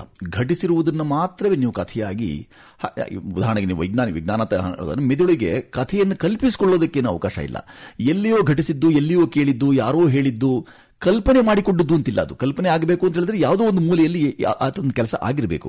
ಆ ಥರದೊಂದು ಕೆಲಸವಾಗಿದ್ದಾಗ ಮಾತ್ರವೇ ಕಥಾರೂಪ ಪಡ್ಕೊಳ್ಳುವಂಥದ್ದು. ಅದು ಕಾದಂಬರಿ ಮುಖಾಂತರವೇ ಆಗುತ್ತೆ ಅಂತೇನಿಲ್ಲ. ಆದರೆ ಒಂದು ಕಥಾರೂಪ ಪಡ್ಕೊಳ್ಳುವಂಥ ಯಾವುದೇ ದೃಶ್ಯ ಪ್ರಸ್ತುತಿ ಇದೆಯಲ್ಲ, ಅದು ಕೇವಲ ಸ್ತುತಿ ರೂಪಕ್ಕೆ ಇಳಿಬಾರದು, ಅದು ಸ್ತುತಿಯಕ್ಕೆ ಸೀಮಿತವಾಗಿರಬಾರದು. ನಾವು ಸಿನಿಮಾಗಳನ್ನ ಸ್ತುತಿಗಾಗಿ, ಯಾರೋ ಒಬ್ಬರ ಸ್ತುತಿಗಾಗಿ ಅಥವಾ ನಿಂದೆಗಾಗಿ ಇಷ್ಟಕ್ಕೆ ಮಾತ್ರವೇ ಸೀಮಿತವಾಗಿಸದೆ ನಿಜವಾದ ಅರ್ಥದಲ್ಲಿ ಸದ್ಬಳಕೆ ಮಾಡಿಕೊಳ್ಳದೆ ಅದರ ದೃಶ್ಯ ಮಾಧ್ಯಮವನ್ನು ಪ್ರೇಕ್ಷಕ ಮತ್ತೆ ಹೊರಳಿ ಈ ಕಡೆ ನೋಡಿ ಅನ್ನೋದು ನನ್ನ ನಂಬಿಕೆ. ಸರ್, ನಟನೆಯಲ್ಲಿ ಆಸಕ್ತಿ ಇರುವಂತಹವರಿಗೆ ತರಬೇತಿಯನ್ನು ಕೊಡ್ತಾ ಇದ್ದೀರಿ. ಸೊ ಈಗಿನ ಯುವ ಕಲಾವಿದರಿಗೆ ನಿಮ್ಮ ಕಿವಿ ಮಾತು ಹೇಳೋದಾದ್ರೆ? ಕಿವಿ ಇಟ್ಕೊಳ್ಳಿ ಅಂತ ಹೇಳ್ತೀನಿ ನಾನು. ಕೇಳೋದಕ್ಕೆ ಬೇಕು. ನನ್ನ ಮಾತಿಗೆ ನಿಮ್ಮ ಕಿವಿ ಇದ್ರೆ ಮಾತ್ರ, ಅಂದ್ರೆ ಕರ್ಣ ಸುಭಗವಾಗಬೇಕು ಅಂತ ಹೇಳುವವರು ಸಹ ಅವರು ಬಯಸಿದ್ದನ್ನ ಹೇಳುವಂತ ಕೆಲಸ ಮಾಡಬಾರದು. ಈಗ ಆಗ್ತಿರುವಂತದ್ದು ಒಂದು ಕಿವಿ ಮಾತು ಅಂತ ನೀವು ಬಹಳ ಮಾರ್ಮಿಕವಾಗಿ ನಾನು ಹೇಳ್ತಾ ಇದ್ದೀನಿ. ಕಿವಿಗೆ ಮಧ್ಯದಲ್ಲಿ ಮಧ್ಯದಲ್ಲಿ ಒಂದು ಗೆರೆ ಇಟ್ಟು ಕಿವಿ ಮಾತು ಅಂತ ಹೇಳ್ತಾ ಇದ್ದೀನಿ ನಾನು. ಕಿವಿ ಮಾತು ಪದ ಪ್ರಯೋಗಕ್ಕೆ ಬೇರೆ ಅರ್ಥ ಇದ್ದಿತ್ತು. ನನ್ನ ಕಿವಿ ಮಾತು ಅದೇನು ಹೇಳಿದ್ರೆ, ನೀವು ಮೊದಲು ಕಿವಿನ ಆಲಿಸುವ ಗುಣವೊಂದನ್ನು ರೂಢಿಸಿಕೊಳ್ಳಿ. ಮಾತು ಆಡುವವರು ಯಾರು ಹೇಳ್ತಿದ್ದೀರಿ ಅದು ಮೌಲಿಕವಾದ ಮಾತ್ರ ಆಡಿ. ಅಮೌಲಿಕವಾದ್ದು, ಅಮಂಗಳವಾದ್ದನ್ನ, ಹೇಳಬಾರದನ್ನ ಇದೇ ಅಂತ ಇದಮಿತ್ತಂ ಅಂತ ಹೇಳುವಂತಹ ಕೆಲಸ ನಮ್ಮಲ್ಲಿ ನಾವು ಮಾಡುವಂತಹ ಎಲ್ಲ ಆ ಥರದ ಕಾರ್ಯಗಳ ಮೊದಲೇ ಹೇಳುವಂಥದ್ದು ನಟನೆ ಅಥವಾ ಈ ಕಲಿಕೆ ಇದೆಯಲ್ಲ, ಅದ್ಯಾವುದು ನಾನು ನಿಮಗೆ ಕಲಿಸೋಕೆ ಸಾಧ್ಯವಲ್ಲದ್ದು ಅಂತ ಹೇಳ್ಬಿಡ್ತೇವೆ ನಾವು. ಕಲಿಸೋಕೆ ಸಾಧ್ಯವಾಗದ್ದೇ ಅಭಿನಯ ಅಂತ ಹೇಳ್ತೀವಿ. ನಾನಿನ್ನೂ ಅಭಿನಯ ಅಂತ ಹೇಳ್ಕೊಂಡು ತಿರುಗಬೇಕು. ನಾನು ಯಾವತ್ತೂ ಹೊಸಬ, ನಾನಿನ್ನು ಇದಕ್ಕೆ ಈಗಷ್ಟೇ ಬಂದಿದ್ದೆ ನಾನು ಅಂತ 100, 600, 1000 ಕೆಲಸ ಆ ಥರದ ಪ್ರಸ್ತುತಿಯ ಕೆಲಸಗಳ ಕೈಂಕರ್ಯಗಳನ್ನು ನಡೆದ ನಂತರವೂ ಅವನು ಹೇಳಬೇಕಾದ್ರೆ ನಾನು ಹೊಸಬ, ನನಗೇನು ಗೊತ್ತಿಲ್ಲ. ಆ ಥರದ ಕಿವಿ ಎಂದನ್ನು, ಆ ಥರದ ಯಾರು ಹೇಳ್ತಿದ್ದಾರೆ ಆ ಮಾತುಗಳನ್ನು, ಅದನ್ನು ತುಂಬ ಧಾರ್ಷ್ಟ್ಯದಿಂದಲ್ಲದೆ, ಧೋರಣೆಯಿಂದಲ್ಲದೆ, ಅದರ ನವಿರು, ಅದರ ಹಲವು ಮಗ್ಗಲುಗಳು, ಹಲವು ಪಾರ್ಶ್ವಗಳು, ಅವೆಲ್ಲದರೊಟ್ಟಿಗೆ ನೀವು ಯಾವಾಗ ಅದನ್ನು ಅಂತರ್ಗತ ಮಾಡ್ಕೊಳ್ತೀರಿ, ಅಭಿನಯವು ಕರಗತ ಆಗುತ್ತೆ ಅಂತ ಹೇಳ್ತೀನಿ. ಸುಚೇಂದ್ರ ಪ್ರಸಾದ್ ಅವರು ಅಂತ ಹೇಳಿದ್ರೆ ನಟನೆ, ಓದು, ಸಾಹಿತ್ಯ, ಮಾತು ಇದೆಲ್ಲದರ ಹೊರತಾಗಿ ಇದುವರೆಗೂ ತಿಳಿಸಿದಂತಹ ಯಾವುದಾದ್ರೂ ಒಂದು ರಹಸ್ಯ ಇದೆಯಾ ನಿಮ್ಮನ್ನ? ಇದೆಲ್ಲದರ ಹೊರತಾಗಿ ಬೇರೆ ಯಾವ ವಲಯದಲ್ಲಿ ನಾವು ನೋಡಬಹುದು? ಎಲ್ಲ ವಲಯವನ್ನು ನೀವು ಆಗಲೇ ಸಾಧ್ಯಂತ ಅನ್ವೇಷಿಸಿದ್ದೀರಿ ನನಗೆ ಭಾವಿಸುತ್ತೆ. ರಹಸ್ಯವೇನೂ ಇಲ್ಲ. ಯಾರು ತೆರೆದ ಪುಸ್ತಕವಾಗಿರ್ತಾರೆ ಅವರು ಯಾರು ಹೀಗೆ ದಗ್ತಾ ಹೋಗ್ತಾರೆ. ತಮ್ಮನ್ನು ತಾವು ಪೃಥಕ್ಕರಣಕ್ಕೆ, ತಮ್ಮನ್ನು ತಾವು ಯಾವಾಗಲೂ ಮರು ವಿಶ್ಲೇಷಣೆಗೆ ಒಳಪಡಿಸೋದಕ್ಕೆಲ್ಲ ಅನುಕೂಲವಾಗುತ್ತೆ. ರಹಸ್ಯಾತ್ಮಕವಾಗಿ ಯಾರಿರ್ತಾರೆ ಅಂಥವ್ರು ಎಂದೂ ಶೋಧಕ್ಕೆ ಹೋಗೋದಿಲ್ಲ. ರಹಸ್ಯವನ್ನೇ ಶೋಧಿಸೋಕೆ ಹೋಗುವಂಥದ್ದು ಇದೆಯಲ್ಲ, ಅದನ್ನು ಮುಗಿಯೋದಕ್ಕೆ ನಾವು ನಮ್ಮನ್ನು ಒಡ್ಕೊಳ್ಳೋದಿದೆಯಲ್ಲ ಅದೆಂದಿಗೂ ಯುಕ್ತವಾದ ಪ್ರಕ್ರಿಯೆ ಅಲ್ಲ. ನನ್ನಲ್ಲಿ ಏನು ರಹಸ್ಯ ಇಲ್ಲ. ತೆರೆದ ಪುಸ್ತಕ ತೆರೆದ ಬಾಗಿಲು, ತೆರೆದ ಕಿಟಕಿ, ತೆರೆದ ಪುಸ್ತಕ ಇದ್ದಷ್ಟು ಬೇರೆ ಕಡೆಯಿಂದೆಲ್ಲ ಬರ್ತಾ ಇರುತ್ತೆ. ಬೇರೆ ವಲಯದಲ್ಲಿ ಕಾಣಬಹುದು, ಕಾಣದಿರೋದು ಆ ಥರದ್ದೇನಿಲ್ಲ. ಯಾವ ಸಂದರ್ಭದಲ್ಲಿ ಏನು ಜಾಗೃತವಾಗುತ್ತೋ ಹಾಗೆ ಜಾಗೃತವಾದ್ದನ್ನು ವಿಕೃತವಿಲ್ಲದ ರೀತಿಯಲ್ಲಿ ಅವುಗಳ ಸದ್ಬಳಕೆ ಮಾಡಿದಾಗ ಮಾತ್ರವೇ ಸಮಾಜಕ್ಕೂ ಅದು ಪ್ರಯೋಜನಕಾರಿಯಾಗುತ್ತೆ. ಕಾರ್ಯಕ್ರಮದ ಕೊನೆಯಲ್ಲಿ ರಾಜ್ಯೋದ್ಯಯದ ಈ ಉತ್ಸವದ ಸಂದರ್ಭದಲ್ಲಿ ಇಂದು ನಾವೆಲ್ಲ ಸೇರಿ ಒಟ್ಟಾಗಿ ಏನಾದರೂ ಪ್ರತಿಜ್ಞೆ ಮಾಡಬಹುದು ಅಂದ್ರೆ ಯಾವ ವಿಚಾರವನ್ನ ಇಂದು ಪ್ರತಿಜ್ಞೆ ಮಾಡಬಹುದು? ಅವಜ್ಞೆಗೆ ಒಳಗಾಗದ ಯಾವುದೇ ಸಂಗತಿಯನ್ನ ಪ್ರತಿಜ್ಞಾ ರೂಪದಲ್ಲಿ ಮಾಡೋಕ್ಕೆ ಅವಕಾಶವಿದೆ. ನಾವು ನಮ್ಮ ಸಾಹಿತ್ಯ ಪರಿಷತ್ನಲ್ಲಿ ನೋಡಿ ಎಷ್ಟು ಠರಾವುಗಳನ್ನು ಮಂಡಿಸಿದ್ದೇವೆ. ಅದೆಷ್ಟು ಅಖಿಲ ಭಾರತ ಮಟ್ಟದ ಸಾಹಿತ್ಯ ಸಮ್ಮೇಳನದ ವೇದಿಕೆಗಳಾಗಿವೆ. ಅವುಗಳಿಂದ ಮಾಡಿದಂಥ ಅಷ್ಟು ಠರಾವುಗಳಿವೆ. ಕೇವಲ ಅವುಗಳನ್ನು ಇನ್ನೊಮ್ಮೆ ತಿರುವು ಹಾಕಿ ಅದರ ಅನುಷ್ಠಾನ ಮಾಡಿದ್ರೆ ಸಾಕಾಗುತ್ತೆ. ಹೊಸ ಪ್ರತಿಜ್ಞೆಯ ಅವಶ್ಯಕತೆ ಕಾಣೋಲ್ಲ. ಕಾರ್ಯಕ್ರಮದ ಕೊನೆಯ ಹಂತದಲ್ಲಿದ್ದೇವೆ. ಕಾರ್ಯಕ್ರಮವನ್ನು ಮುಗಿಸುವಂತಹ ಸಮಯ ಆಗ್ತಾ ಇದೆ. ಈ ಕಾರ್ಯಕ್ರಮದ ಬಗ್ಗೆ ನಿಮ್ಮ ಅಭಿಪ್ರಾಯ? ಪ್ರಾಯ ಸರಿತಾ ಇದೆ ಅಷ್ಟೇ. ಪ್ರಾಯ ಯಾವತ್ತೂ ಸ್ಥಗಿತ ಆಗಿಲ್ಲ, ಅದು ಮುನ್ನುಗ್ತಾನೆ ಇದೆ, ಸರಿತಾ ಇದೆ ಅಂದ್ರೆ ಸರಿತಾ ಇದೆ. ಪ್ರಾಯ ಸರಿತಾ ಇದೆ. ಹಾಗಾಗಿ ಅಭಿಪ್ರಾಯಕ್ಕೆ ಇನ್ನೂ ಅವಕಾಶವಿದೆ ಅಂತ ಅನ್ಸುತ್ತೆ. ಪೂರ್ಣವಾಗದ ಮೇಲೆ ತಾಳಿದವನು ಬಾಳಿಯಾನು, ಬಾಳಿದವನು ಗೋಳಾಡಿಯಾನು ಆ ಉಕ್ತಿ ಜೊತೆಗೇನೆ ಬಾಗಬೇಕು ಅಂತಂದ್ರೆ ಮಾಗಬೇಕು, ಮಾಗಿದ ನಂತರವೇ ಬಾಗಿದ್ರೆ ಒಳ್ಳೆಯದು. ಆನಂತರ ಪ್ರಾಯ ಆಗಿದೆ. ಈ ಕಾರಣಕ್ಕಾಗಿ ಪ್ರಾಯ ಸರದ ನಂತರ ಪ್ರಾಯ ಇನ್ನೊಂದಷ್ಟು ಪ್ರಾಯ ಮತ್ತೆ ಪ್ರಾಯ ನಂತರ ನಿಧಾನವಾಗಿ ಇನ್ನೊಂದಷ್ಟು ಚರ್ಚೆ ಮಾಡಿಕೊಳ್ಳಲಾದಿತ್ತು.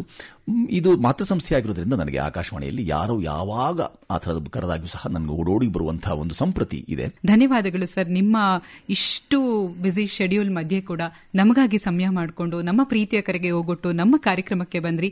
ರಾಜ್ಯೋತ್ಸವದ ಈ ವಿಶೇಷ ಸಂದರ್ಭದಲ್ಲಿ ನಮ್ಮ ಜೊತೆಯಾಗಿದ್ರಿ. ನಿಮ್ಮ ಒಂದು ಪ್ರೀತಿಯ ಮಾತುಗಳಿಗೆ ಧನ್ಯವಾದಗಳು. ನಾನು ಧನ್ಯ, ನಿಮ್ಮದು ವಾದ. ಧನ್ಯವಾದ. ಆಗಲಿ. ವಾದ ಮುಖ್ಯ, ವಾದ ಪ್ರತಿವಾದ ಮುಖ್ಯ ಅಲ್ಲ. ನೂರಾಸೆಯ ಹೆಗಲಿಗೇರಿಸಿ ನಡೆವ ಹಾದಿ ನಮ್ಮದೇ. ಬರುವ ದಿನಗಳ ಭರವಸೆಗಳ ಬೆಳೆವ ಹೊಣೆಯೂ ನಮ್ಮದೇ. ದೇವಾ, ನೀನೊಲಿದಿತ್ತಡೊಲ್ಲದೆ ಜೀವರಿಗೆ ಪರಮಾರ್ಥ ತತ್ವಪದದ ಬೋಧವಿಹುದೇ ಬಾಯ ಗುಣ ವಿಮೂಢರಿಗೆ ಆವನೈಕೃತವಿದನು ಮರೆವನು. ಕನ್ನಡವನ್ನು ಮರೆಯದೇ ಇರೋಣ. ಆವನೈಕೃತವಿದನು ಮರೆವನು ದೇವಭವದಿಯಾಂಘ್ರಿ ಕಮಲ ಕರಾವಲಂಬನದಲ್ಲಿ. ನನ್ನ ಕರಾವಲಂಬನ ಇದೆ ಕನ್ನಡಕ್ಕೆ, ಅಥವಾ ಕನ್ನಡದಿಂದ ನಾನಿದ್ದೇನೆ ಅನ್ನೋ ಭಾವವನ್ನು ಈ ರಾಜ್ಯೋದಯದ ಸವಿಸ್ಮೃತಿ, ಈ ಉತ್ಸವದ ಸಂದರ್ಭ ನಾವೆಲ್ಲರೂ ಮಾಡಿಕೊಂಡು ರಾಜ್ಯವನ್ನಷ್ಟೇ ಅಲ್ಲದೆ ರಾಜ್ಯದ ಭಾಷೆಯಾದ ಕನ್ನಡವನ್ನೂ ನಮ್ಮದೇ ತಾಯಿಯನ್ನು ನಾವು ಕಾಪಾಡಿಕೊಳ್ಳುವಂಥ ಕೆಲಸವನ್ನು ಮಾಡೋಣ. ಅದಕ್ಕೆ ಯಾರೆಲ್ಲರೂ ಸಾಕ್ಷೀಭೂತರಾಗಿ ಕೆಲಸ ಮಾಡ್ತಿದ್ದಾರೆ. ಅದು ಕೇವಲ ನವೆಂಬರ್ ಮಾಹೆಗೆ ಸೀಮಿತವಾಗದೆ ಅದನ್ನು ನಿರಂತರ, ಅದು ಚಿರಸ್ಥಾಯಿಯಾಗಿ ಎಲ್ಲರ ಅಭೀಪ್ಸೆಗಳು ಈಡೇರಿ, ಎಲ್ಲರ ಅಭೀಷ್ಟ ನೆರವೇರಿ, ಎಲ್ಲರೂ ಕಂಡ ಕನಸುಗಳು ಸಾಕಾರಗೊಂಡು ಉತ್ತರೋತ್ತರ ಅಭಿವೃದ್ಧಿಯಾಗಿ ಸಕಲ ಸನ್ಮಂಗಳ ಉಂಟಾಗಲಿ. ಗುರುದೇವತಾ ಪ್ರಸಾದೇನ ಸಕಲಾಭೀಷ್ಟ ಸಿದ್ಧಿರಸ್ತು ಅಂತ ಈ ಸಂದರ್ಭದಲ್ಲಿ ಹೇಳ್ಕೊಳ್ಳೋಣ. ನಮಸ್ತೆ. ಧನ್ಯವಾದಗಳು ಸರ್. ಧನ್ಯವಾದಗಳು ಸರ್. ಸಿರಿಗನ್ನಡಂ ಗೆಲ್ಗೆ, ಸಿರಿಗನ್ನಡಂ ಬಾಳ್ಗೆ. ಇದುವರೆಗೂ ಕನ್ನಡ ರಾಜ್ಯೋತ್ಸವದ ಪ್ರಯುಕ್ತ ವಿಶೇಷ ಕಾರ್ಯಕ್ರಮ ಕೇಳಿದಿರಿ. ಸಂದರ್ಶಕರು ಸಚಿನ್ ಬನವಾಸಿ ಮತ್ತು ರಮ್ಯಾ. ಪ್ರಸ್ತುತಿ ಫ್ಲೋರಿನ್ ರೋಷ್. ಇದು ಆಕಾಶವಾಣಿ ಬೆಂಗಳೂರು ಕೊಡುಗೆ.